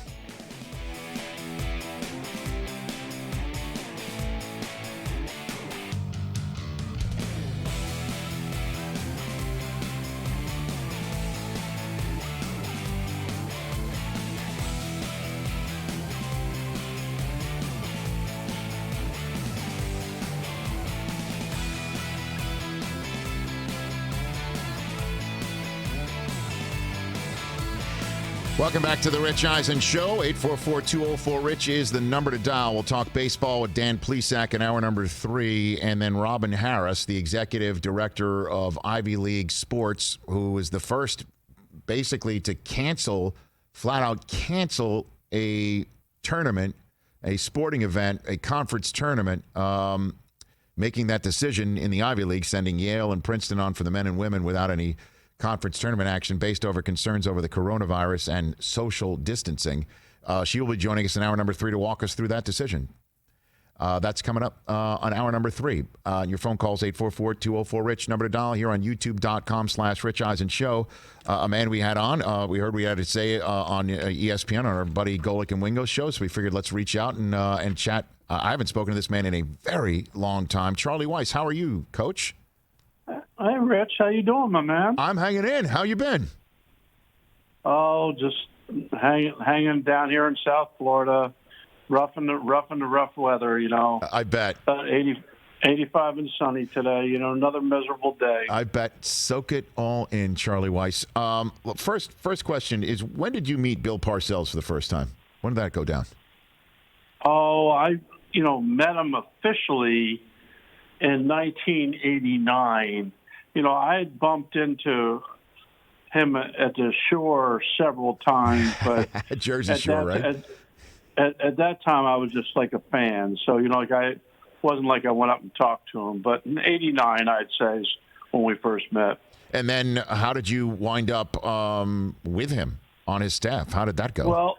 Well, what happened is I was doing some work for pro personnel director Tim Rooney.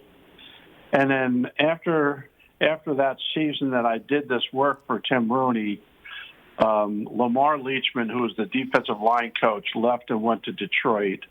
Romeo Crennel moved to defensive line. Mike Sweatman moved to the special teams coach. So they had an assistant special teams / defensive quality control position that they were hiring for. So he interviewed a bunch of guys and was complaining to Tim that he can't find the right guy. And Tim said, well, you had the right guy in here all last summer. So Tim recommended me to Bill, and then I interviewed with Bill, and he hired me. And then, obviously, you were with him there with the Giants, and then the Patriots, and then to the Jets, and then went with Belichick to the Patriots in 2000. When did you realize that Tom Brady was pretty special for the first time? When do you recall that, Charlie? Well, we had an inkling that he had a chance his first year, but he wasn't playing at all his first year. As a matter of fact, he was our fourth quarterback, and I think he threw 3 passes all year. And he got in one game, he had one completion for about 6 yards, and that was about it. But the next year in training camp, he was fighting for number 2 with Damon Ewart, who we had picked up from Miami, and he beat him out by a hair. It wasn't like Tommy was clearly the second best guy, but he beat him out just by little bits to back up Drew. Drew goes down, Tommy goes in. You know, we kind of take baby steps as we go through the year. And then about midway through the year, there was like a turning point where we really thought we had something special because we were playing New Orleans. We were down by 10 or 11 in the fourth quarter. We came back and scored twice, to tie it up. We got it to overtime. And on our first offensive play in overtime, New Orleans brought a blitz that we had practiced against multiple times in a week, but we hadn't seen once in a game. And the kid checks off. He audibles, throws a ball 55 yards down the field, defensive pass interference. We end up kicking, Vinatieri kicked the field goal. We win the game. But the fact that mentally that a kid with that little experience could make a play, could make a call like that, we figured we might have something special. And then, of course, later on in the campaign, you're in the Superdome in New Orleans. Vinatieri does kick a game winner for the Super Bowl in a drive that was very famous for many reasons, including for those watching at home in the last Summerall Madden Super Bowl that they called together. Madden's like, they should take a knee here and go to overtime because this kid, it's his first rodeo, essentially, is what he's saying. Did you and Belichick have any sense of potentially taking your foot off the brake in that Super Bowl as you were dialing up the plays there? No, the only ones involved there, to be honest with you, were Belichick and I and Tommy and Drew. So the four of us sat on the sideline. We all knew that St. Louis had taken over the momentum and tied the game with 2 fourth-quarter touchdowns. So we figured we should at least give it a shot. We started off conservatively. Of course, Drew was saying, just go out there and sling it, like any veteran quarterback would say.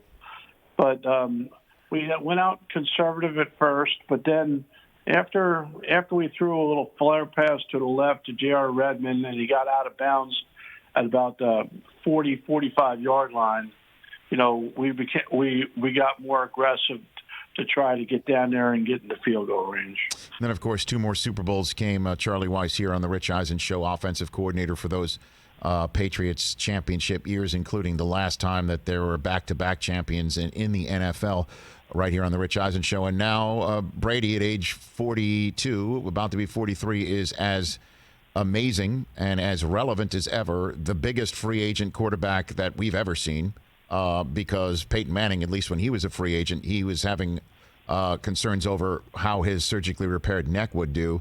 When was the last time you texted with Tom, Charlie?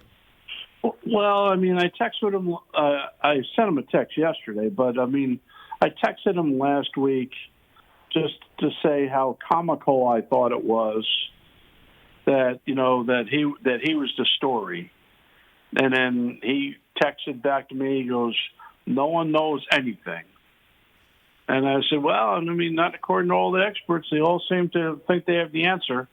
And he goes, "Well, then go clean it up." So that's what I did. I went on radio that day and said, "Look it."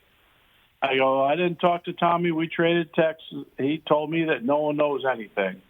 And believe me, I would not have said that no one knows anything if I truly felt that he already knew what he was doing. I really believe that he doesn't know what he's doing yet. I'm sure he's done the research because he does his due diligence. But even though he's done the research, I don't think he has any idea what he's doing yet. And I agree with you. I don't think so either. But you would definitely be expert not only in what Brady's mindset would be, and you got that straight from the horse's mouth via text just a few days ago, but the tendencies of Belichick, you must know those inside and out, and the sense that Robert Kraft is not going to be placing any of his influence towards the end on making something happen. He's just going to delegate and leave this up to Bill. What do you think Bill's mindset is going into this whole scenario, Charlie?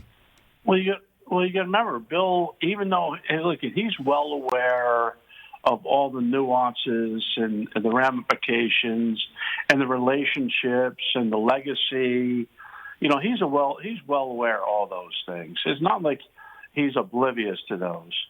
But Bill has a very, very unique ability to separate church and state. And by that, I mean, when it comes down to making a business decision, he makes a business decision.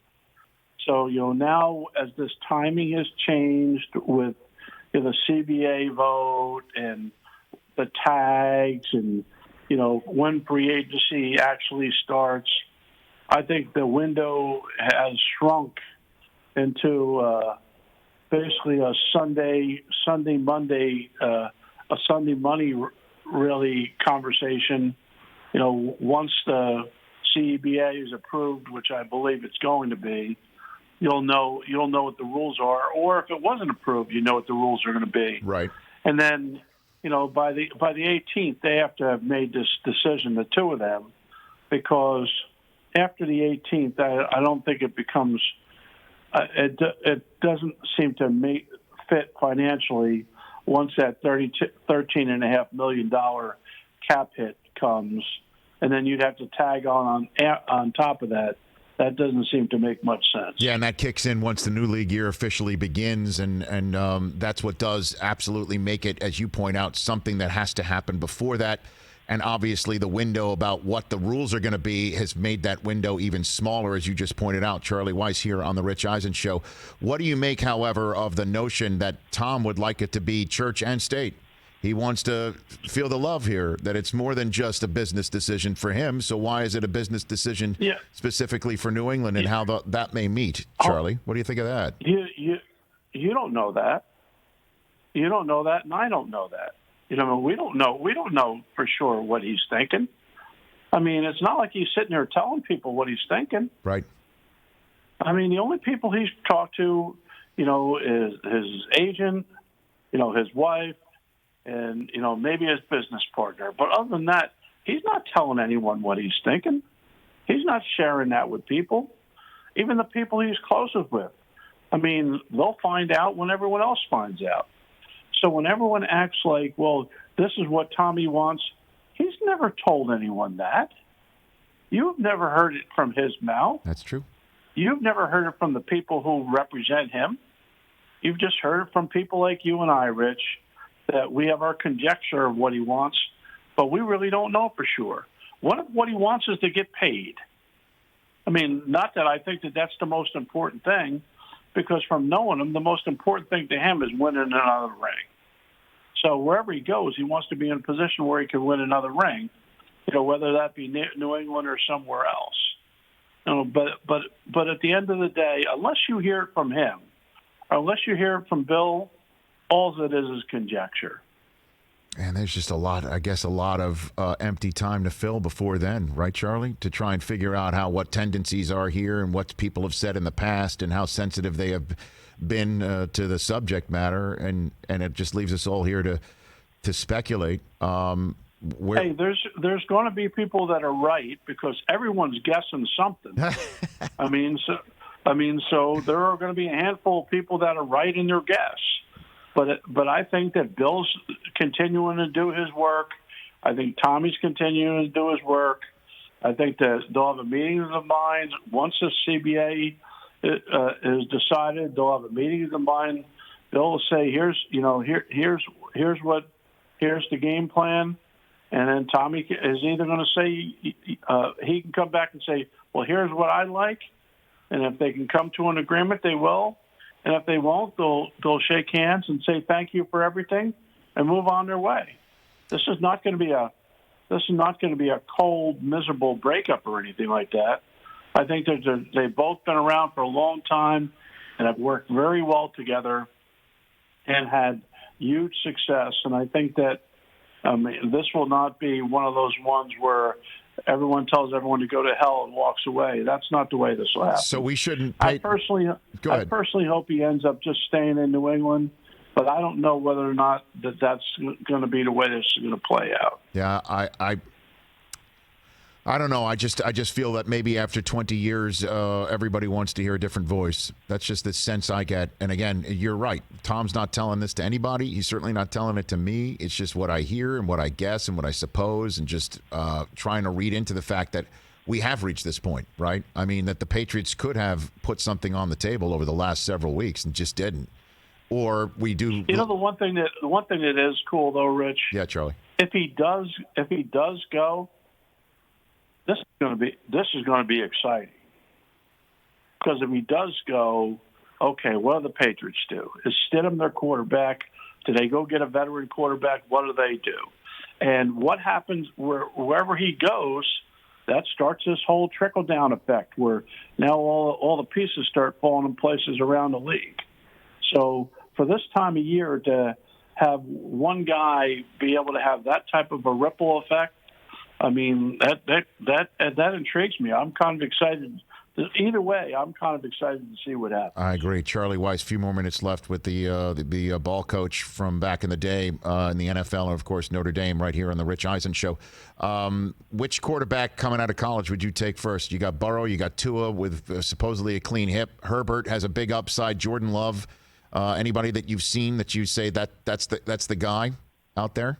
Well, I'm a Tua fan. I mean, and no one can deny the year that Burrow had.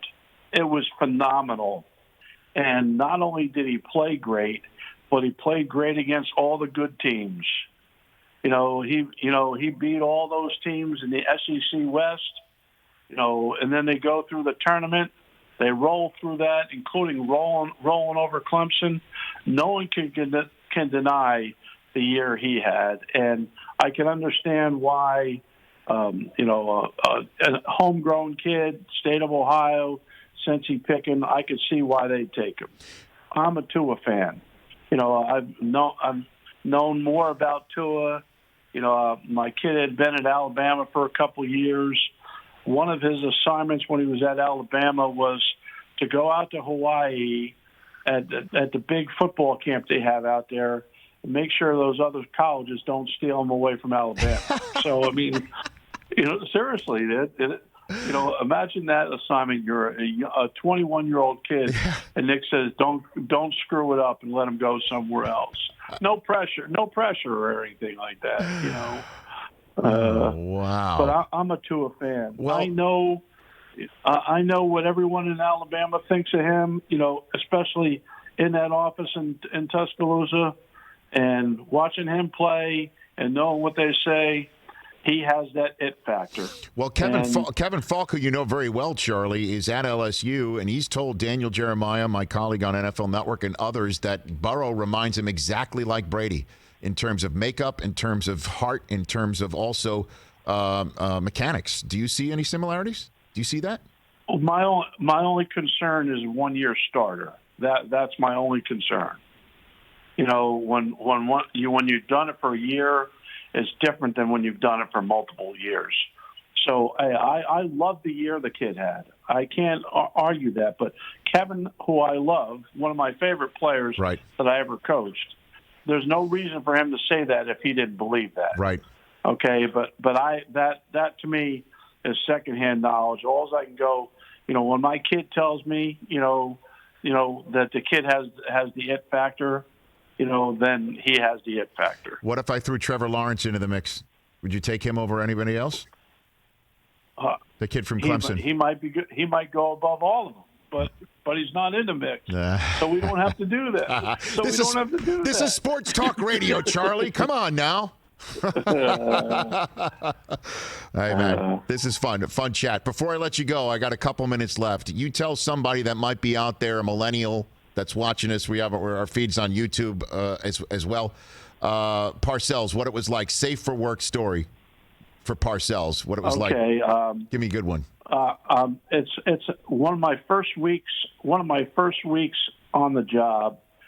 We're having a staff meeting. Now, earlier that day, we had a special teams segment where I was back with the punt returners, who were Dave Meggett, Mark Ingram, and Stephen Baker. Okay. So this was 1990. So Mike Sweatman, who's the special teams coach, he was working with the long snapper and the punter during this drill. So he wasn't watching the returners. He was watching the long snappers and the punter. So we're in a staff meeting, and Parcells goes to Sweatman, all right, so rank these punt returners for me. Well, Sweat hadn't gotten an opportunity to even watch them catch them yet. We hadn't had a chance to watch the video yet. Yeah. So he was stumbling and bumbling a little bit about, what the answer was. So because I was back there, I said, hey, Coach, Meggett's obviously first, Ingram's clearly second, Baker's third. So Parcells stops the meeting and looks down at me at the end of the table on the right-hand side and says, you've been in the league for 5 minutes, so why don't you just sit there and shut the hell up? No one cares what you think. So needless to say, I got humbled very quickly in my rookie season. And I think you cleaned it up for me too, didn't you, Charlie? Right? You cleaned that story up a little bit. I did clean it up. But you were right, though. You were right in your assessment, though. Correct? Were you correct in your assessment? That's not the point. Charlie, thanks for the time. Yeah. When you earn your keep, then you can open your mouth, but not until then. That's the point. Thanks for the time, Charlie. We'll do this again. There's a lot of fun. All right, take care. You got it right back at you. It's been a long time since I chatted with Charlie Weis right here on the Rich Eisen. That was awesome. That was fun. Story time. Parcells story time is some of my favorite story times. Best. All right, phone calls, 844-204-RICH here on this radio station and youtube.com/Rich Eisen Show when we come back.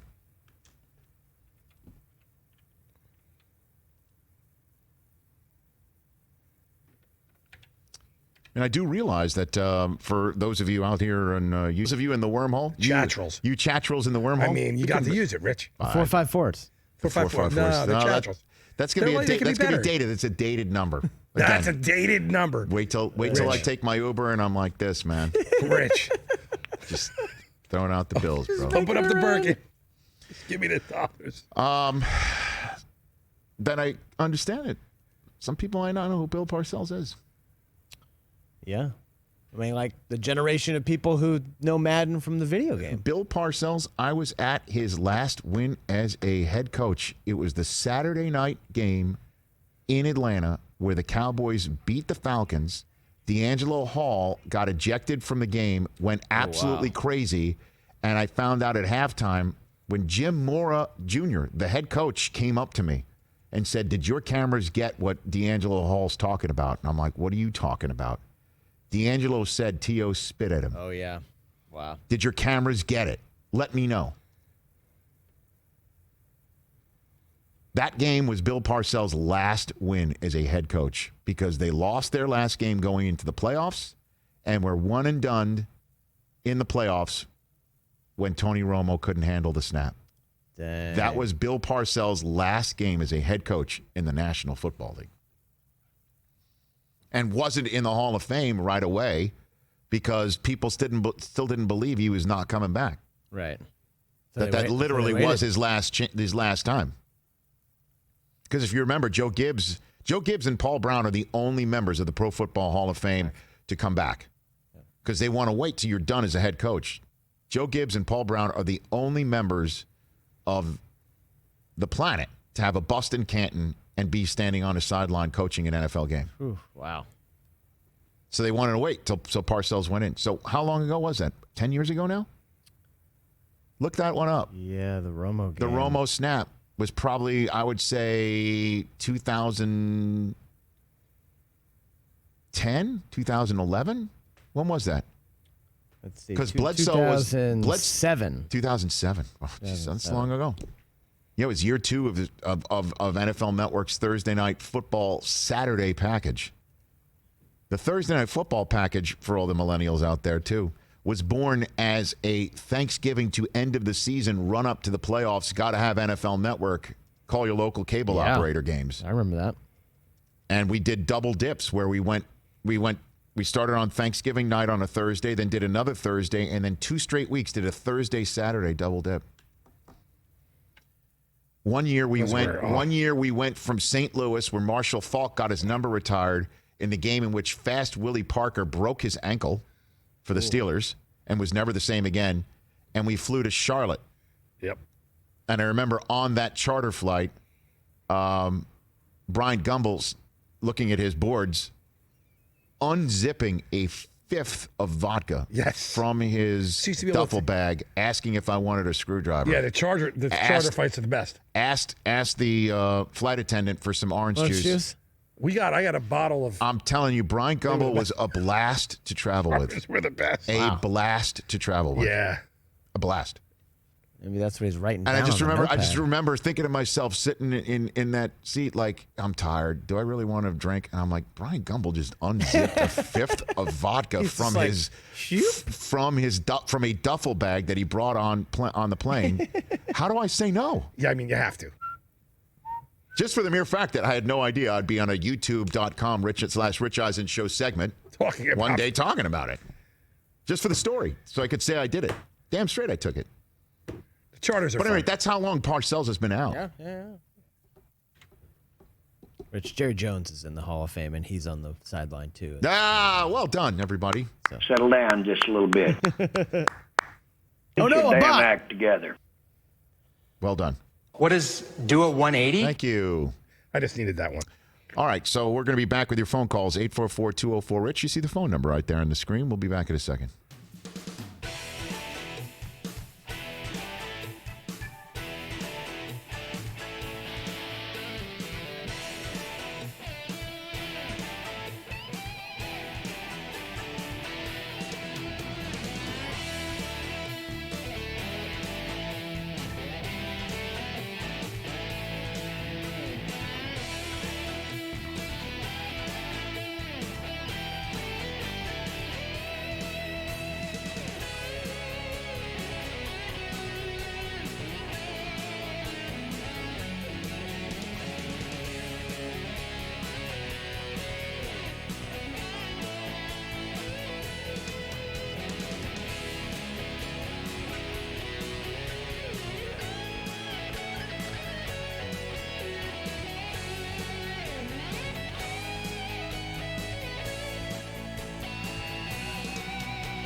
Welcome back to the Rich Eisen Show. All right, so the Golden State Warriors are heeding the message from the city of San Francisco. Mark Stein of the New York Times is reporting what right now, Christopher? Mark Stein saying the Warriors will be directed to play host to the Nets on Thursday night at the Chase Center. No fans. Well, let's see how game closed to fans. Okay, and let's see how that goes. I will sit at home and happily watch to see how the Nets follow up their win against the Lakers against the Warriors. I'm assuming they're televising it, right? I don't know if that's a Turner game or not. Stand by. Well, or locally. I mean, well, locally, it'll be on League Pass. And I think we as a republic can survive that. And we'll see if that works. And I think that's just the way it's going to go here. Let's be smart. Let's be smart. That's all I'm saying. Let's be smart. Let's go to the phone lines right here. Let's go to who's been waiting the longest. Demetrius in Tulsa, Oklahoma. I left my glasses at home. God bless it. What's up, Demetrius? Well, I was just intrigued by the Ivy League director canceling games. I kind of think that in all these situations that it really ought to be up to the fans, and if they see that there's if they're willing to go to events and don't want to heed public health officials or don't feel like it's enough of a threat, they ought to be able to do that. But certainly there ought to be some kind of an open policy, and certainly for the NCAA games, because a lot of those sites have worked a year or two getting it prepared, and I don't know if the NCAA is going to be in a position to reimburse those first all of the sites who have sold a lot of tickets and done a lot of work. But I think it's going to be interesting. The fact that it's the Ivy League, one of the things that I think it'll be kind of fun to see is I get the impression that the garden variety athlete in the Ivy League is a little bit more politically inclined than most. So it will be interesting to see what kind of pushback Harvard and Yale and Columbia athletes give as to whether or not they should about the canceling of games. Just to throw it out here, Demetrius, and thank you for the call. Stay tuned to hear what Executive Director Harris has to say. And she'll be coming up middle of the third hour. I'll just say two things to what Demetrius just said. Number one, there's no politics in this. Last I checked, there's no. I know we're living in a hyper-partisan culture, but science, just basic science. Okay, I was very bad at science. Everybody gets sick. Okay, I was very, very bad at science. I never got the green wedge in Trivial Pursuit. Never. The pie. There was always less pie for me playing Trivial Pursuit. Always. That's funny. All right. There is less pie. I got the sports wedge. I got the entertainment wedge. The yellow history wedge. I got it all. Yeah.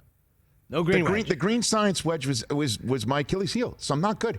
But all I do know enough biology to know that no virus is going to wonder when some human comes in contact with it, what party they vote for in the American political system. The red or blue? I mean, seriously.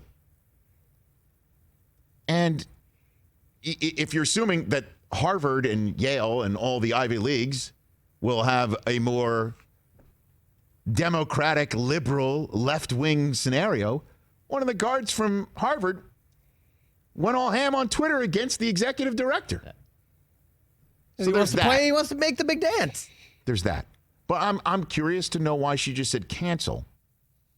Because, again, I'm sitting here thinking, and I'd love to know, I'm sitting here thinking, okay, so the Warriors and their staff and the security that's required to hold an NBA game, even with no fans, and the camera crews and directors and truck, although things are done remotely now, I don't believe local broadcasts are done that way yet. Like, it still would require, I imagine, maybe more than 1,000 people being in the arena. I don't know. You could add it all up. Officials, players are going to be in close contact. I mean, athletes can get coronavirus too and spread it around when they go home. But I'm just wondering what she got to just say cancel it. We're just not going to do it at all. And all the schools are right now offering online classes when they're back. All the schools I mentioned, when they're back from spring break. You heard Jay Bilas say in hour one that Duke's told their students don't come back till April 20th at the earliest. And it's March 11th. Yeah, that's almost 6 weeks.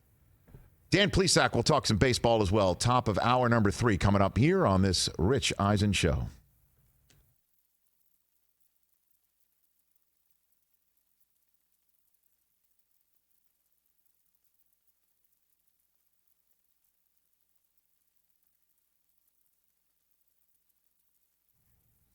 One of my favorite segments that we've had here on this show, when Ryan Leaf came in for the first time. Yes. You know, Ryan's done this show as a guest host as well. Yeah. He told me before he came in, he goes, hey, man, I've got a letter that I received from a fan at a baseball game recently.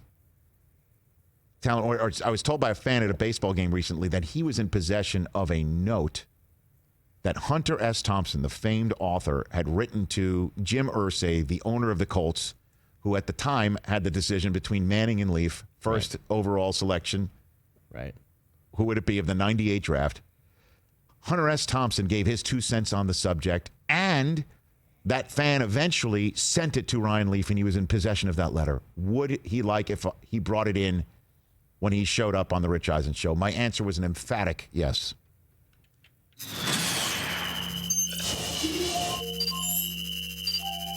This is a letter written in March of 1998 to Colts owner Jim Irsay, who at the time, a month away in the draft, the decision between you and Peyton Manning. Right. It's from Hunter S. Thompson. Dear James. Dear James, in response to your addled request for a quick $30 million loan to secure the services of the Manning kid, I have to say no at this time. But the Leaf boy is another matter. He looks strong and Manning doesn't, or at least not strong enough to handle that welcome to the NFL business for 2 years without a world-class offensive line. How are you fixed at left OT for the next few years, James? Think about it. You don't want a China doll back there when that freak sap comes crashing in. Wow. Okay, let me know if you need some money for Leaf. I expect to be very rich when this Depp movie comes out. Your faithful consultant, Hunter, and it's signed HST. The absurdity of the fact that A, Hunter S. Thompson knew who I was, and B, that he was trying to persuade Mr. Irsay to draft me instead was just comical. And not to see it for 20 years, how does it's just nowhere to be found. Nowhere to be found. Right. I called John Walsh of ESPN. It's 1,000% real. Wow. And Hunter S. Thompson was a huge NFL fan and obviously had an opinion on the 1998 draft. Well, I think now that we know that a lot of people had an opinion on the 1998 NFL draft. This is amazing. Isn't that amazing? I love that line, is that you don't want a China doll back there when that freak sap comes crashing in. The irony of all this, right? The irony of this, he would go on and start the most consecutive games of anybody, and I would be injured going into year 2 and miss the entire season. So we're just reminding people strong underlined. Yes, strong.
here is go back into time.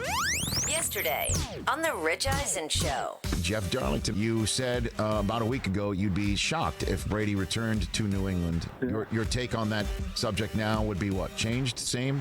Tom Brady is looking toward free agency as another adventure, a way to reinvigorate himself, a way to sort of face another challenge. So it's not merely about running away from something as much as it is also about chasing after something new. And I think Another Rich Eisen Show is coming at you right now. Y'all ready for this?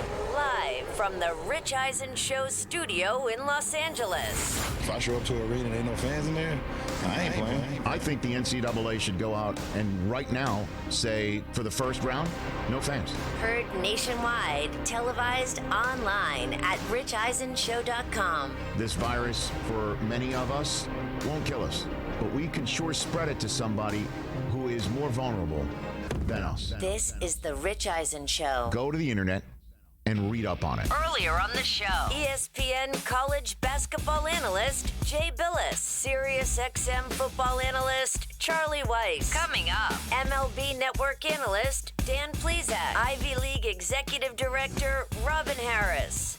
And now, it's Rich Eisen. Hour number 3 of the Rich Eisen Show on the air, and things are moving fast in our world with the World Health Organization ruling that the novel coronavirus, the COVID-19 flu, if you will, is now officially a pandemic. And the reason why I'm starting a sports show right here on this radio station and on youtube.com/Rich Eisen Show, you can stream us live every day. With that news is because it is now truly affecting the sports world. The Golden State Warriors, according to Woj at ESPN, are planning to play foreseeable home games without fans in observance of the San Francisco Health Office's order prohibiting group of events of 1K or more from assembling, source tells ESPN. He added that the Warriors are still meeting on the matter and further direction could come from the league's owner's call this afternoon per sources. For now, the Chase Center, which is where they play their home games, is expected to be empty for the game against Brooklyn on Thursday. The Warriors are away until March 25th, so that buys them some time at Chase. The King County executive in charge of public health, King County in Seattle, is saying that they are not allowing anything of a gathering of 250 people or more. And that the Seattle Mariners, according to all reports, are going to play their first 2 home. They're going to play all their games on the road, but avoid their home dates. So I don't know what that means. We'll take a look on that. Dr. Anthony Fauci, the head of the NIH, National Institute of Health, and part of the White House Coronavirus Task Force, told a congressional committee today that the NBA shouldn't be playing in front of crowds right now. The NCAA tournament begins in full force next week. NCAA tournament action on the conference level is happening right now in front of fans for the ACC. The Big Ten starts, all the big major conferences. The Ivy League executive director, Robin Harris, who canceled the Ivy League tournaments for both the men and women basketball leagues for the Ivy League, will be joining us in about 17 minutes' time. Turning to right now Major League Baseball, and we have our friend back here on the show from MLB Network, Dan Plesac. How are you, Dan? Rich, it's good to talk to you again. Can you believe we're ready to tee up another season? I know, it's kind of crazy. I just talked to you about the World Series. Man, time goes fast. I know, and I want to talk to you about that. I know you're not a public health official, and you and I are just living life trying to make heads or tails about what's happening in the world. So let's get into, I guess, the outside of the coronavirus world, and in terms of injuries that are happening right now. How serious is what's going on with Verlander in Houston, Dan? I think it's there's a lot of teams right now. The Yankees look like they're compromised, and anytime, Rich, you get to spring training when there's about 2 weeks left, and guys have to miss time, and they're worried about beginning the season on time. there's always a caution, and particularly with a guy like Verlander that has a lot of mileage on that arm, and a lot of people 3 or 4 years ago thought that this guy, the best baseball was in the rearview mirror, and he's had a resurgence the last 2 or 3 seasons, and it would be a big blow to the Astros, who have enough going on outside of the game of baseball. They've had an offseason for the ages, and that's why, Rich, I think it's going to be a very difficult year for the Houston Astros. And I don't mean this in a joking way, but a lot of times, and I played for 18 years, and we all want to think how cool it would be to play for the Yankees, right? To wear the pinstripes. But there's that bubble that comes with playing with the Yankees. There's no franchise, and the Red Sox may be close. The fans in Philly can be tough, but in the game of baseball, everybody wants to be a Yankee. Well, the Yankees outside of New York, they're hated everywhere that they go, right? You either love the Yankees or they hate the Yankees. And I kind of get the feeling like when I think of the Astros, they're going to get a chance to feel what it's like to wear the pinstripes going into Fenway Park, because every ballpark that the Astros go in 2020, they're the enemy right now. And it's unfortunate because this is a bad analogy, and I've taken some heat for it, but I'll explain it. I thought the 2016 Chicago Cubs, they were a team that was hard not to like them. Anthony Rizzo, Chris Bryant, the list goes on and on. They were a fun team to root for, and there wasn't really any villains. And that's kind of how you and I deal on the national level. We deal with a lot of players on a lot of different teams in a lot of different sports. And this Astros team was a team that they were easy to like. They made it easy for guys like you and I. They were outspoken, and they talked, and they had all the things that you wanted. They had personality. They had home run trots. They had celebrations in the dugout. Everything that baseball wants to be celebrating now. Let the kids play, and let's have fun, and forget that old way, and act like you've done it before. Have fun and laugh. And now all of a sudden, Rich, these guys, they're walking around with a giant target on their back. And I'll tell you what amazed me. I was a guest instructor with the Phillies the first week of spring training before pitchers and catchers reported, and not just in Philadelphia, but guys around the league. I've never seen a group of players more angry at this than the steroid era, and I played in the steroid era. I bet. Is it any more subsided, do you think? Or it's still I don't think it is. You know what? I think maybe there are other stories now that have taken place to where we're not worrying about the garbage can and the banging, but they're going to be up against it, Rich, because there are a lot of just think the first homestand that they go, and if they have a terrible road a homestand, and Bregman goes 1 for 12, and the natural inclination is to say, well, now they're not cheating and they're not getting the signs. They're not going to be able to win for losing, and that's why I think they're very vulnerable, and, boy, that makes things for the Oakland A's. This might be the year that the A's win the West. No kidding. Dan Plesac, MLB Network here on the Rich Eisen Show. I've said over and over again, if I was a pitcher, I would rather face somebody who's hopped up on whatever, fertility drug, gets mixed with a horse tranquilizer and gets shot in their right glute. I'd rather that person with a trapezoid head be standing there than the person who knows what pitch is coming. Now I'm asking an actual former league pitcher. That's a great analogy, and I get where you're going, but as a life of a pitcher, yes, you're right. If I'm a pitcher and you make your living, and and I've heard this, and it's such a lame analogy. Well, the hardest thing to do is hit a round ball with a round bat and hit it square. But to get to that level, we're talking about the most elite of the elite players that get to the big league level. So most of them can hit a fastball, and if you can't hit a breaking ball, you're going to hang around in AAA. And some guys aren't, but they learn to adjust. But if you know what's coming, and particularly in the day and age that baseball is now, high velocity, more bullpens in baseball have guys throwing 95 and above. Right. If you don't throw 95 and above, you don't get a look. There are very few Kyle Hendricks in baseball right now, right-handers that throw 88 to 91 that could sink it, cut it, guys that you and I grew up watching that could, it was more of an art. Now it's about overpowering. And in a game where that's where it's played, if you know that you're either looking for 98 or you're looking for something off speed, it makes it a lot easier. I'm not saying that you're going to get a hit every time, but I go back to the one playoff game, and Tom Verducci, our colleague here, and he works for Fox also, the Game 5, I believe, that Kershaw was knocked out of the fifth inning. Yep. There was some I can't remember the exact number, but over 40 breaking balls he threw in that swings game. And misses. Zero. Not one was swung and missed at. Zero. Don't you find that alarming? Of course, and that's part of this, Dan Plesac here, and that's part of why this is still alive.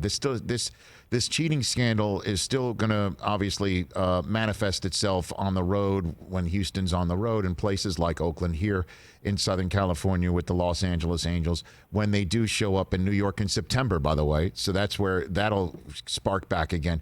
The Dodgers, whoever makes it from the Astros for the All-Star game has got to be here in the home of the Dodgers for the Midsummer Classic. So it's going to crop up throughout the months of the season.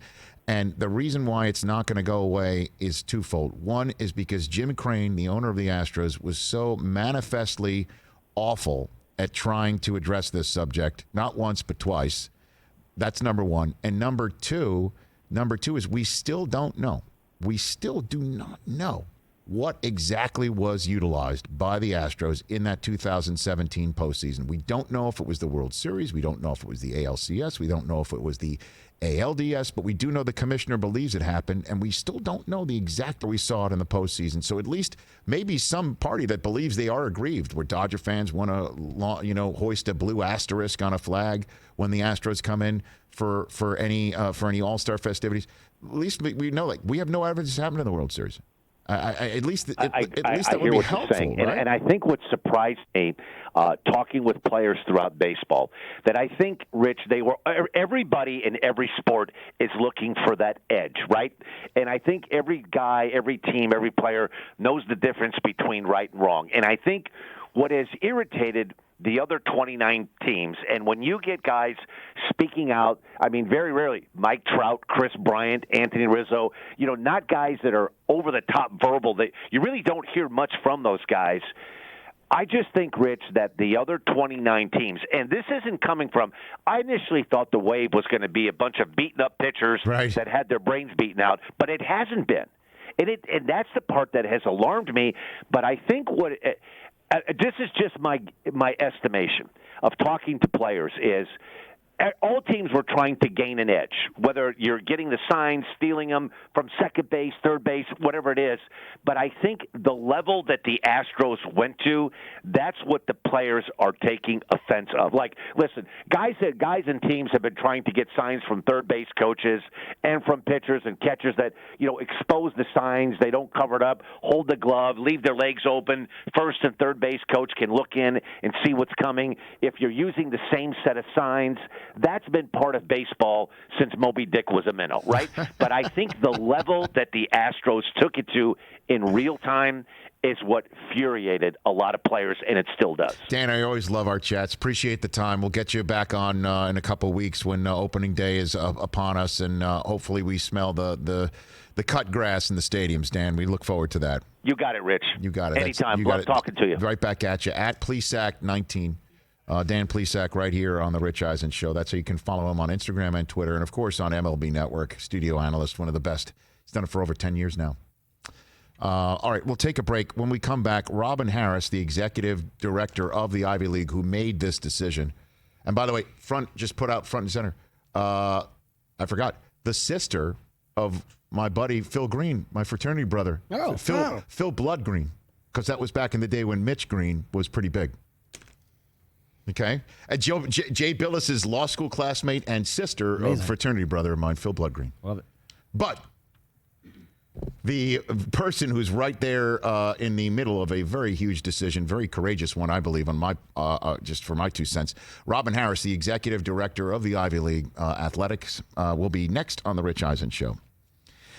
Let's talk about the Honda CR-V, folks. It is a great vehicle, standard turbocharged engine. Standard. How about that? The CR-V adds more to your team than just the bold lines and fresh styling. It's packing technology and the available real-time all-wheel drive, comfortable seating for 5, standard 60-40 split for the second row for extra cargo space as well. Again, I can't tell you how the difference is when you need more gear or needs more space for more passengers, how simple it is with that 60-40 split. Worry-free, drive it with the available Honda Sensing, a suite of safety and driver assistive features like lane keeping assist system. Also let you know when you need to brake if that's impossible, if that's something that you need to. The hands-free Access Power tailgate spacious cargo area makes the CRV perfect for a game day, for a road trip, or a night out on the town. And I think we have a lot more road trips in our future for a lot of folks out there. So hurry into your Honda dealer and check out the 2020 Honda CRV today. Don't go anywhere. Back with more in a moment.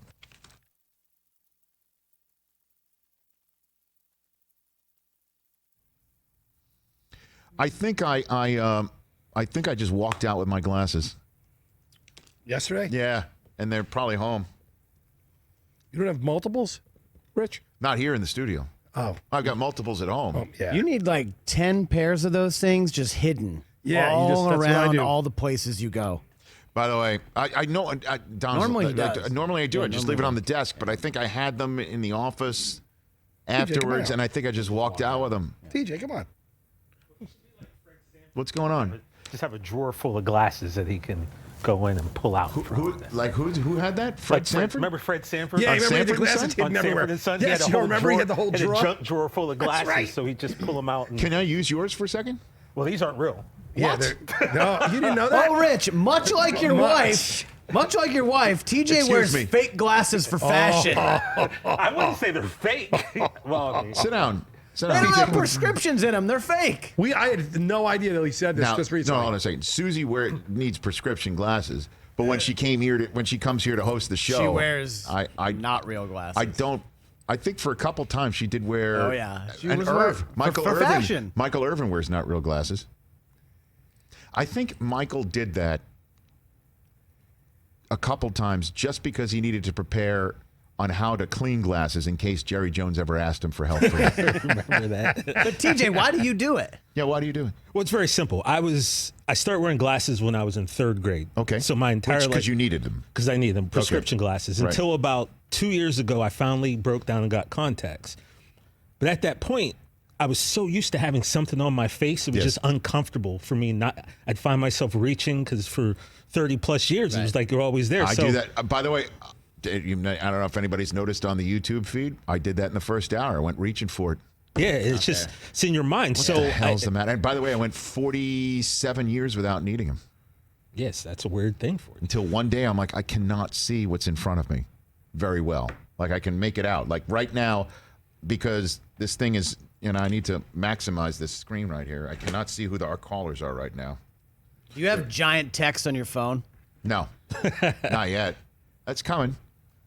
It's coming. But if you, why? You need it. No? I don't know how to, I can do it for you. Okay. Yeah, we can do it for you. Well, so to get back to that, the thing was like after all these years of being stuck with one, if I was lucky, 2 pair of glasses, I decided that I had the contacts. I could just go and buy a ton of frames that to have a look that I never was able to have. This is weirding me out. That's fair. It's weirding me out. All of it's weirding me out right now. I can't believe that I didn't know this entire time that your glasses are fake. Well, some days I wear glasses and some days I have contacts on, but I always have something on. Just more comfort. I can't tell. So today's the contacts fake glasses day. I'm fronting like, who was it that was in, they said that someone had a fake cell phone in the... in the parking lot. Yeah. Walton Goggins. Walton told that Goggins. story. Yeah, that's Great story. I'm fronting right now. But do they look good? That's the question. By the way, during an hour ago, I responded to somebody said they wanted to party with me or something like that. Yeah, someone said in the chat. Yeah, they wanted in the to party wormhole. with me. Yeah, they wanted so to party I responded with to that immediately. Somebody in the chat box with no avatar told me to shut up. Is that the way it goes? No, I mean that's not the normally how it wormhole goes. is actually That's not normally it's how it been a safe haven so far. Yeah, not The for me. wormhole's pretty great. One time I dipped my toe in that pool. Somebody says shut up. Now the 454s bring it. Yeah, the bring it 45 they true. bring it Yeah, true. The 454s What bring is it true. TROS? What's that? Oh, the asterisk TROS. I see. Yeah, we had a lot of Astros talk going on in the chat last segment. Got about 50. We got Thank a couple you. seconds. Just give a shout Thanks out to for playing. Vitamin. Just give a shout out to Vitamins, Rich, We're and good. they'll be on Let's your get side. that. Let's get that all out of our way because we got high class individual calling in, the executive director of Ivy League athletics. Oh, good. Okay, good. Thank you.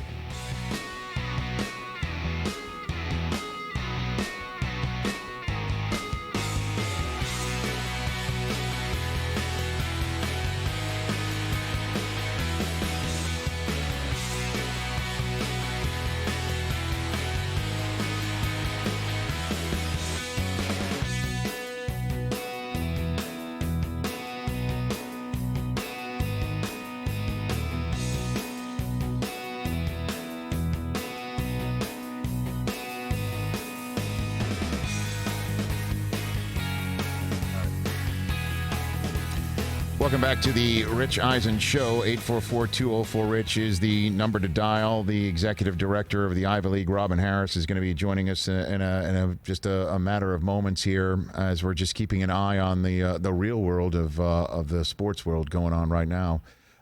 We just chatted with Dan Plesac. Charlie Weis, what a great conversation that was with the old ball coach. I didn't let you ask him a Notre Dame question, Mike. I mean, do you have an issue with Charlie? Do you have an issue with Yeah. He's up there with Faust. Oh. There's a couple. Wow. Notre Dame, yeah. Whoa. Well, even though he took us to the promised land. Faust is a four-letter word. Yeah. Okay. Faust was my father's favorite saying, rest in peace. he was not a Faust guy. Right. But Weiss, he was good for a minute.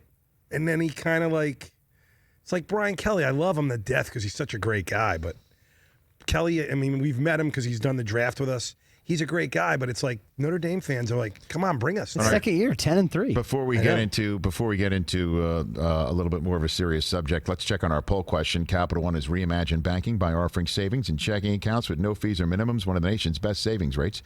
Capital One, what's in your wallet? Approval required. Capital One, NA member FDIC. Are you trying to say this is not a serious topic on the poll today? I'm saying it's definitely not a serious topic. Okay, in light of Larry Walker being the Avalanche emergency goalie this weekend, which frightening thing in sports would you rather do? Be the emergency goalie, be an NFL punt returner, or compete in Olympic skeleton? Skeleton at the bottom, 21%. Nobody wants to do that. NFL punt returner, 39%. Emergency goalie, 40%. I mean, that's the winner because that's the most padded of them all. You're still getting things flying at you at 100 miles an hour. Punt returner, punt returner is still one of the most... Because, Major NFL did away with the manner in which you had to kick off in the past that created all sorts of Braveheart-type moments in the middle of the field, right? Yeah, totally. So that was the issue.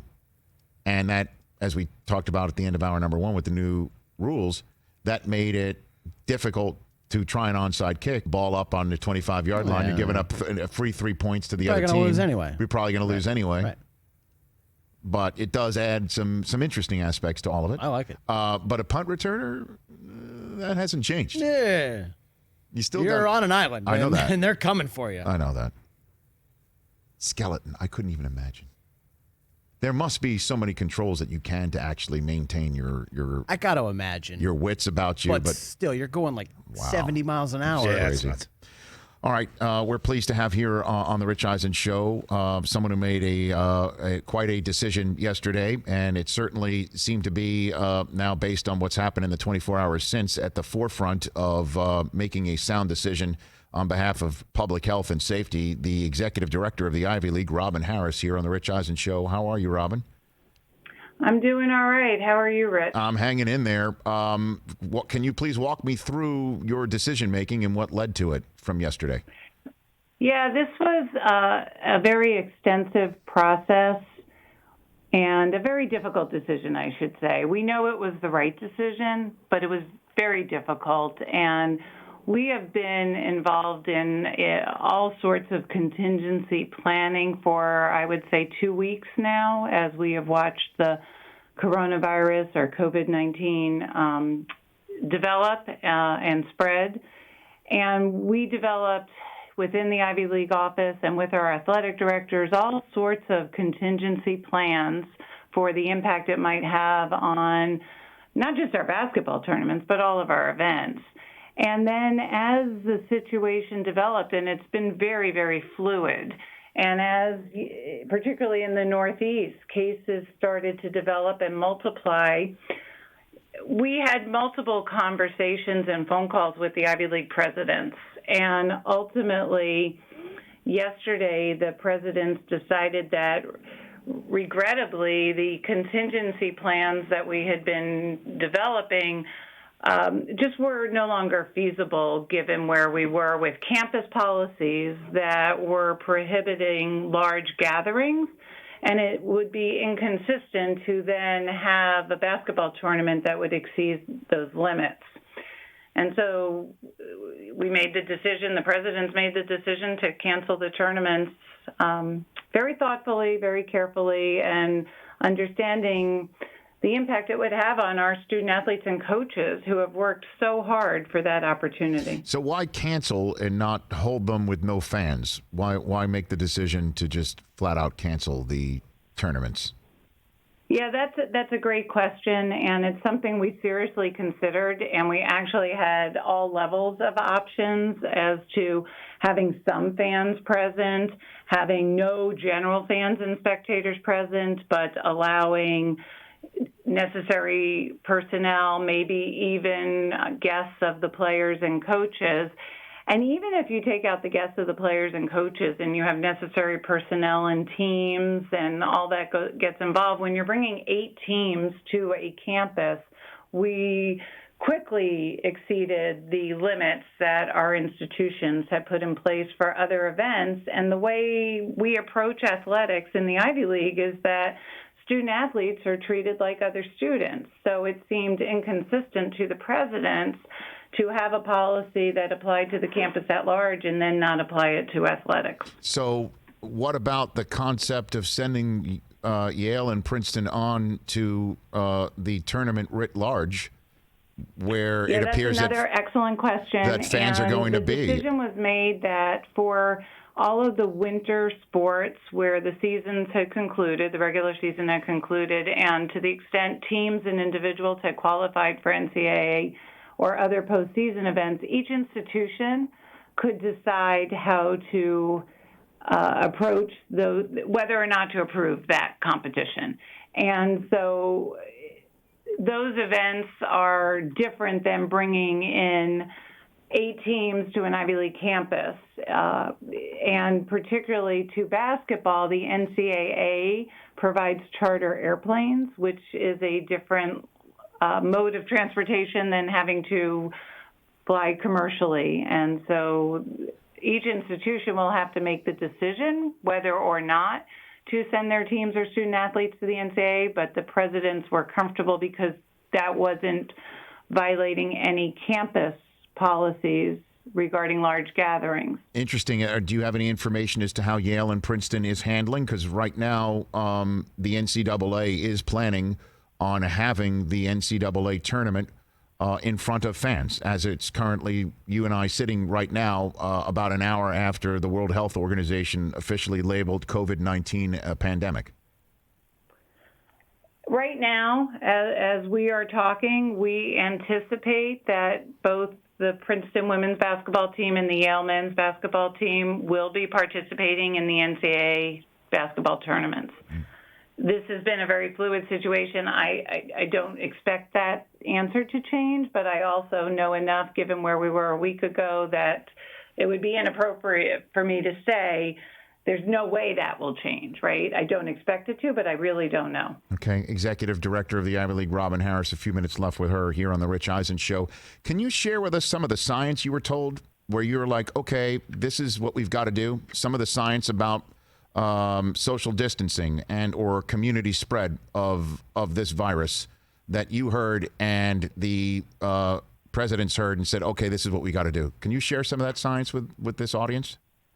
Sure, I would be happy to. And obviously what our presidents have been eyeball deep, really, in mitigating the spread of the disease for at least 2 weeks, and have consulted with various health experts on their own campuses, including experts in infectious disease. And we had the benefit of an ad hoc committee that the president's appointed to help guide us for athletic policies. So I, too, have learned a lot in the past week in particular. And it's really about mitigating against the spread and the fact that even though as a population, students, college-age students, are not in the high-risk category, and it's incredibly unlikely that they will be very sick or, the mortality rate is quite low for younger people, they can easily become carriers. And so when you think about dormitory settings or enclosed venues for athletic competitions and the virus having an opportunity to spread through droplets as humans interact with each other, those individuals, even though they may not appear sick, then become carriers that could really detrimentally impact those who are more at risk, the folks that are older than 60, which is getting closer to me every year, and those with underlying medical conditions.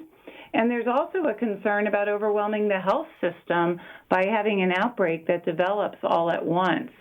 So our campuses have been implementing policies designed to slow the spread and mitigate against the spread. So in a couple more minutes I have left with you here, do you think it's inevitable that for the time being, all sports leagues will come to the same conclusion that the Ivy League did? You know, it's dependent, I think, upon the particular situation in the location where the conferences are located and where the events are occurring. So for our campuses in the Northeast, seeing the cases develop in Boston and New York and starting to spread into some of the surrounding states, our presidents felt that they really felt a great sense of social responsibility to protect against the spread in their own communities. And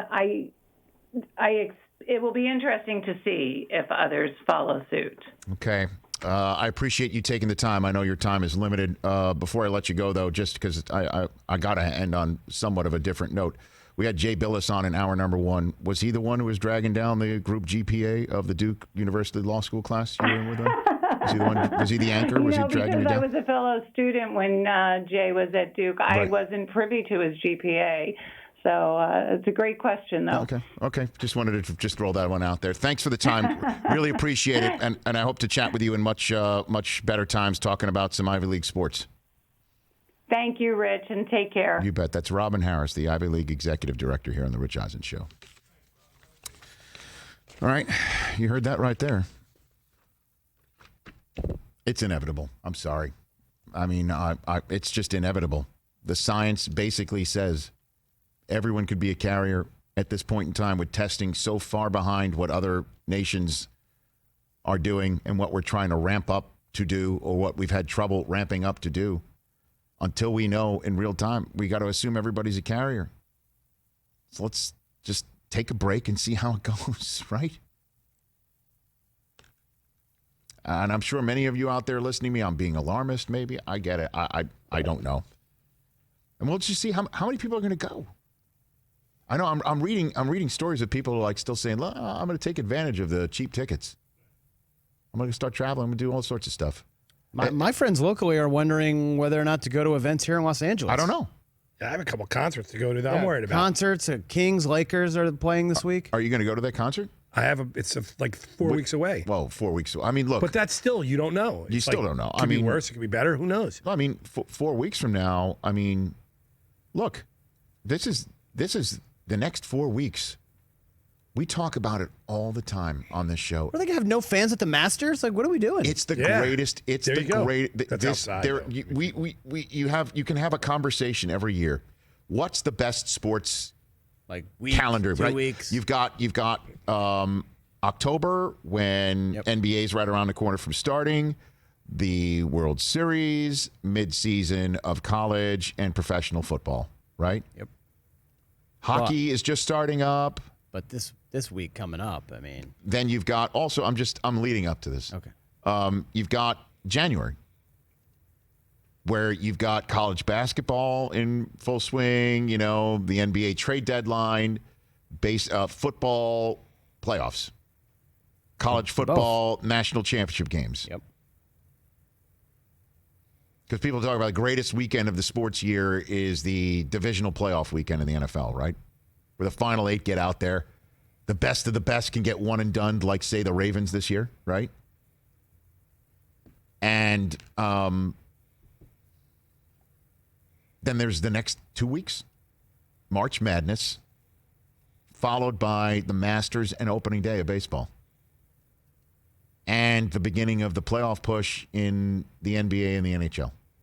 Or in the future Brian Windhorst NBA world, I love that idea of having a 5-day tournament in both conferences to see who in a winner-take-all 5-day NBA tournament would be the 8th seed to enter the playoffs. Love it.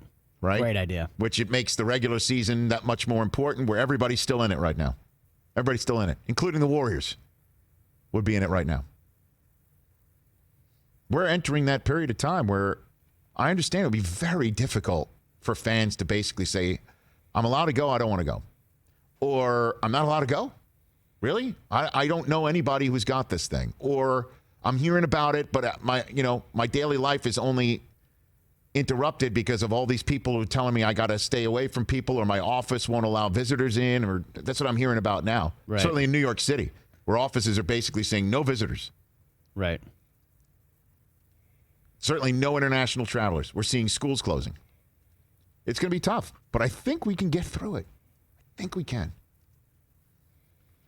And see how it works.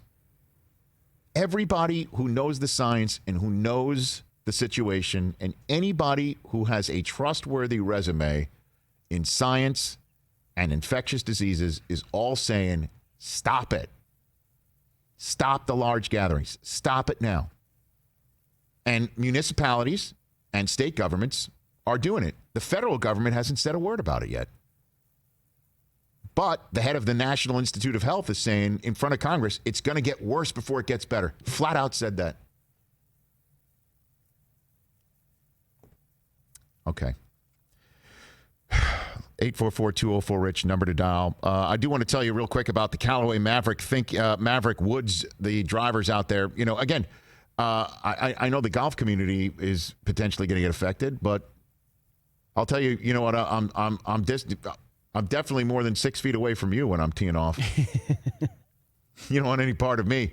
So I got the Maverick Woods in my hands. Yeah, buddy. Again, the Maverick Woods are amazing, and they have totally changed the way distance is designed forever. Callaway's used artificial intelligence, AI, and new materials to unlock the next level of speed and forgiveness in the new Maverick driver. Get new distance today at CallawayGolf.com. 844-204-RICH, number to dial. We'll take your calls and tell you what's going on tomorrow. We got an in-studio guest on tomorrow's show, which we're very excited about. That's next on the Rich Eisen Show.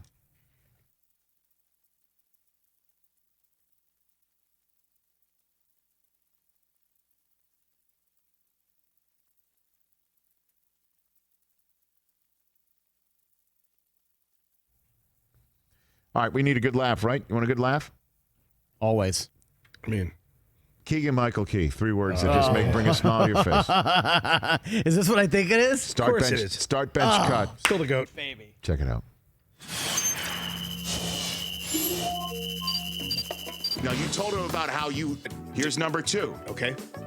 Get to the chopper! Can't hear them at all. Okay. You can't hear them? Cannot hear them. Yes. I'm just kidding. You can't hear them. So what I'm going to do, I'm doing this blindfolded. Wait a minute. The sound. Wait a minute. Did Bill Walsh not have the volume up? Did the Bill Walsh of sound engineers not have the volume up for the segment? Please. Oh my God. Oh boy. This is not bode well. Can you go? There's a method to his madness. Do you want to try one more time now? Yes. Okay, go ahead. Okay, man. Here we go. We can kill it. Okay, if it bleeds, we can kill it. Okay, here's the next one. Get to the chopper! Get to the chopper. And here's the other one. One ugly mother. Okay, there's that one. Okay. Start bench cut. All right, get to the chopper, gets cut. Because it's only an incidental line, and the only reason we remember it is because he's Austrian. If anybody else said, get to the choppers, it wouldn't have been a line. It wouldn't have been a line. It's only because the choppers, because he's Austrian. Cut. It's superfluous. We're gonna bench your one ugly MFer. So what you're gonna do is you're gonna start, if it bleeds, we can kill it. Because it's a succinct line, and it's done in a very naturalistic way. If it bleeds, we can kill it. Very well done. That's just now for everybody else who comes in here on the Rich Eisen Show. We're going to show them. Setting the bar here. We're going to show them this start bench cut because you have raised the bar, Keegan. Setting the bar right here. We're going to edit out Del Tufo messing up the audio. We're going to edit that out. Can you edit that out? No, it's too good. Perfect.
Welcome back to the Rich Eisen Show here on this Wild Wednesday, if you will. Wild Wednesday. We've had a lot of fun on this show today and a lot of sobering conversation, like with Jay Bilas a little bit about what the NCAA's decision-making is right in front of them. I mean, they're the first up, along with the NBA, I guess, to figure out what to do with their fans, either wanting to come in or keeping them from coming in to make sure that there's no social spreading of this awful, nasty disease that's this virus that's going around. In the meantime, let's hit back to the phone lines right now here on the Rich Eisen Show. Is that Fitz in Dallas, Texas? Is that what that is, Christopher? Yes, sir. All right, what do you have there, Fitz? You're on the show. Hey, good afternoon, gentlemen. Hey, thanks for a great show. Thanks. I appreciate it as always. Appreciate it. So I am a 5-star Lyft driver, which takes a lot of work. But this week has, with all the airline travel and shortages, I've seen an 80% drop off with everything that's going on with revenue. I totally agree with calling off the games or actually playing without fans. The question that I have is what happens to the workers, the hourly workers that are putting on all these events? And here's what because we can't do it without the fans, right?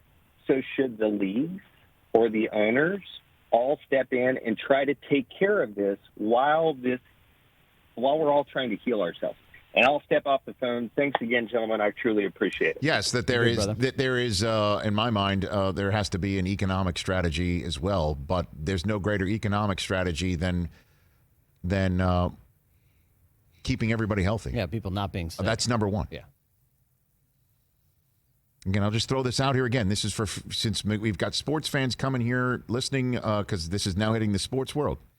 You heard Jay Bilas use the phrase flattening the curve. Many of you may wonder what that is. What flattening the curve is by social distancing, by shutting these events to people where young people who may not get terribly sick are still passing it off to people who are more vulnerable to get sick in a serious manner.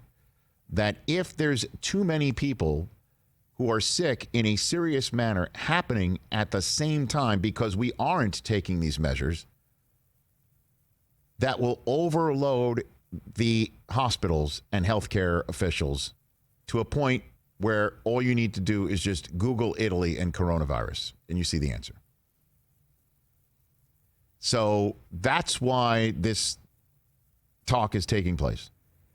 That said, yes, part of the issue is what about people who are affected will not be able to make ends meet? That's why you're hearing that conversation, at least, come from the federal government. And now I'm not an economics guy to tell whether it's good enough or not. But yeah, I'm sure that's part of what the owners are talking about. They have to be responsible for their employees, but also for the public safety of their fans and players and staff. Chase in Maryland, you're here on the Rich Eisen Show. What's up, Chase? Hey, Rich, thanks for having me on. Thanks for calling.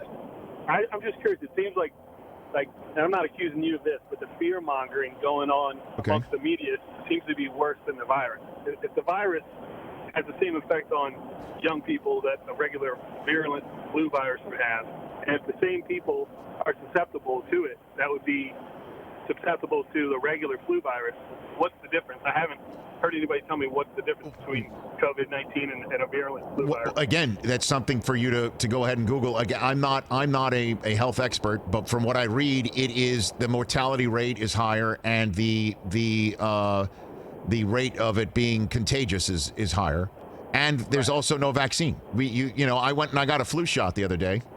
I wish I could do that for COVID-19 right now. I'll tell you that. Flu shots. I mean, they said the flu shot this year was 50% effective. Yeah, I mean, but at least that catches 50. Right now, there's not one for 100% of what's happening right now. And please understand this, and I appreciate you, Chase, calling in and have him hold on a second. I'm not trying to fearmonger. Trust me, I'd rather come on here and talk about the NFL free agency that's coming up. I'd be more than happy to do that, and I guess I could.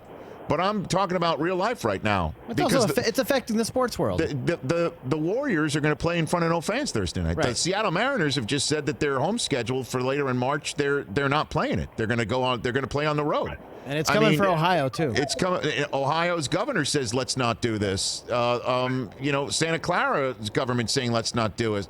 I mean, it's coming. It's coming, Chase. It's coming for Maryland. It's here. That's what I'm saying.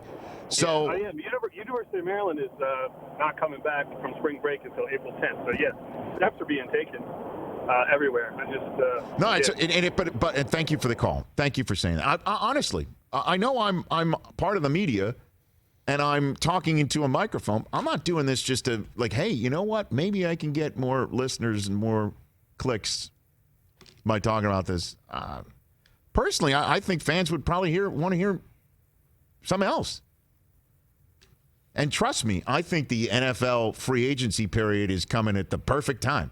Certainly if there's no fans going to games or fewer fans going to games, and you want to hear, the rumor mill is about to hit. What you're about to see when the collective bargaining agreement gets agreed to or not on Saturday, and then franchise tags window ends a minute before the free agency negotiation window opens up, 48 hours after which the new league year begins.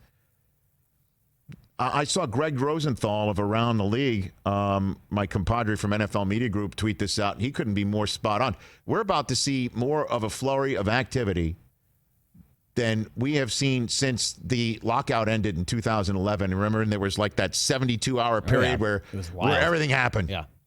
Where training camps open and free agency hit on the spot. Boom. Let's go. Everybody learn what the new rules are because we're going with it. It's going to be amazing. And hopefully take our minds off of all this stuff.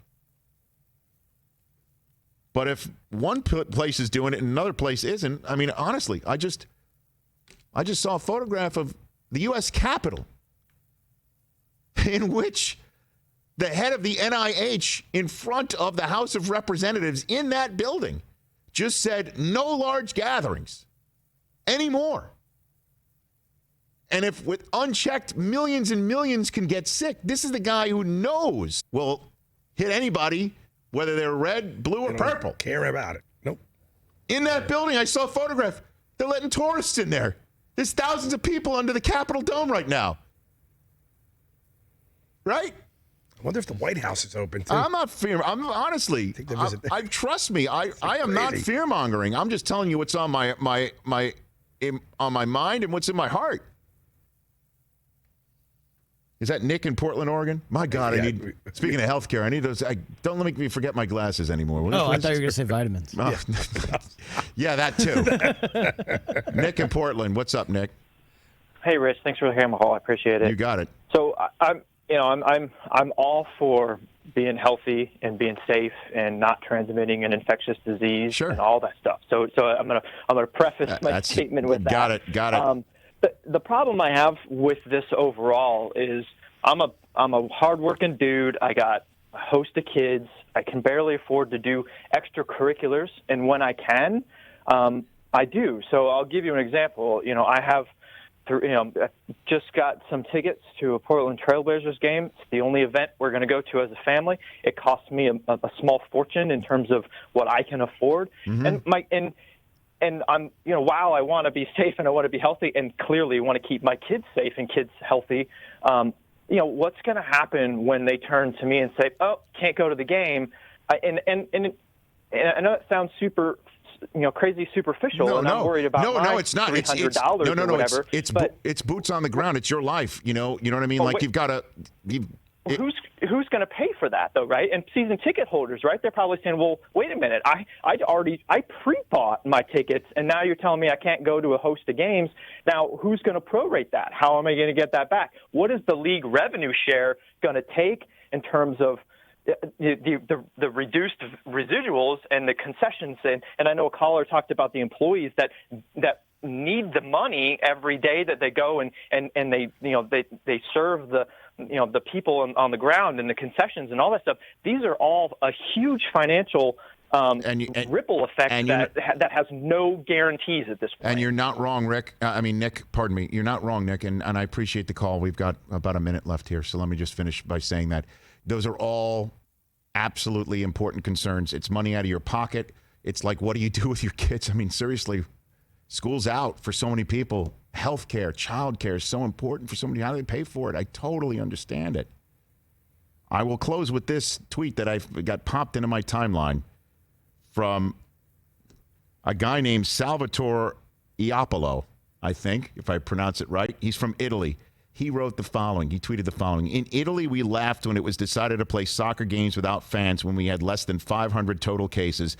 Now looking back, we feel so stupid for even thinking it was a disproportionate response, and every sporting event has been canceled here at least until April 3rd.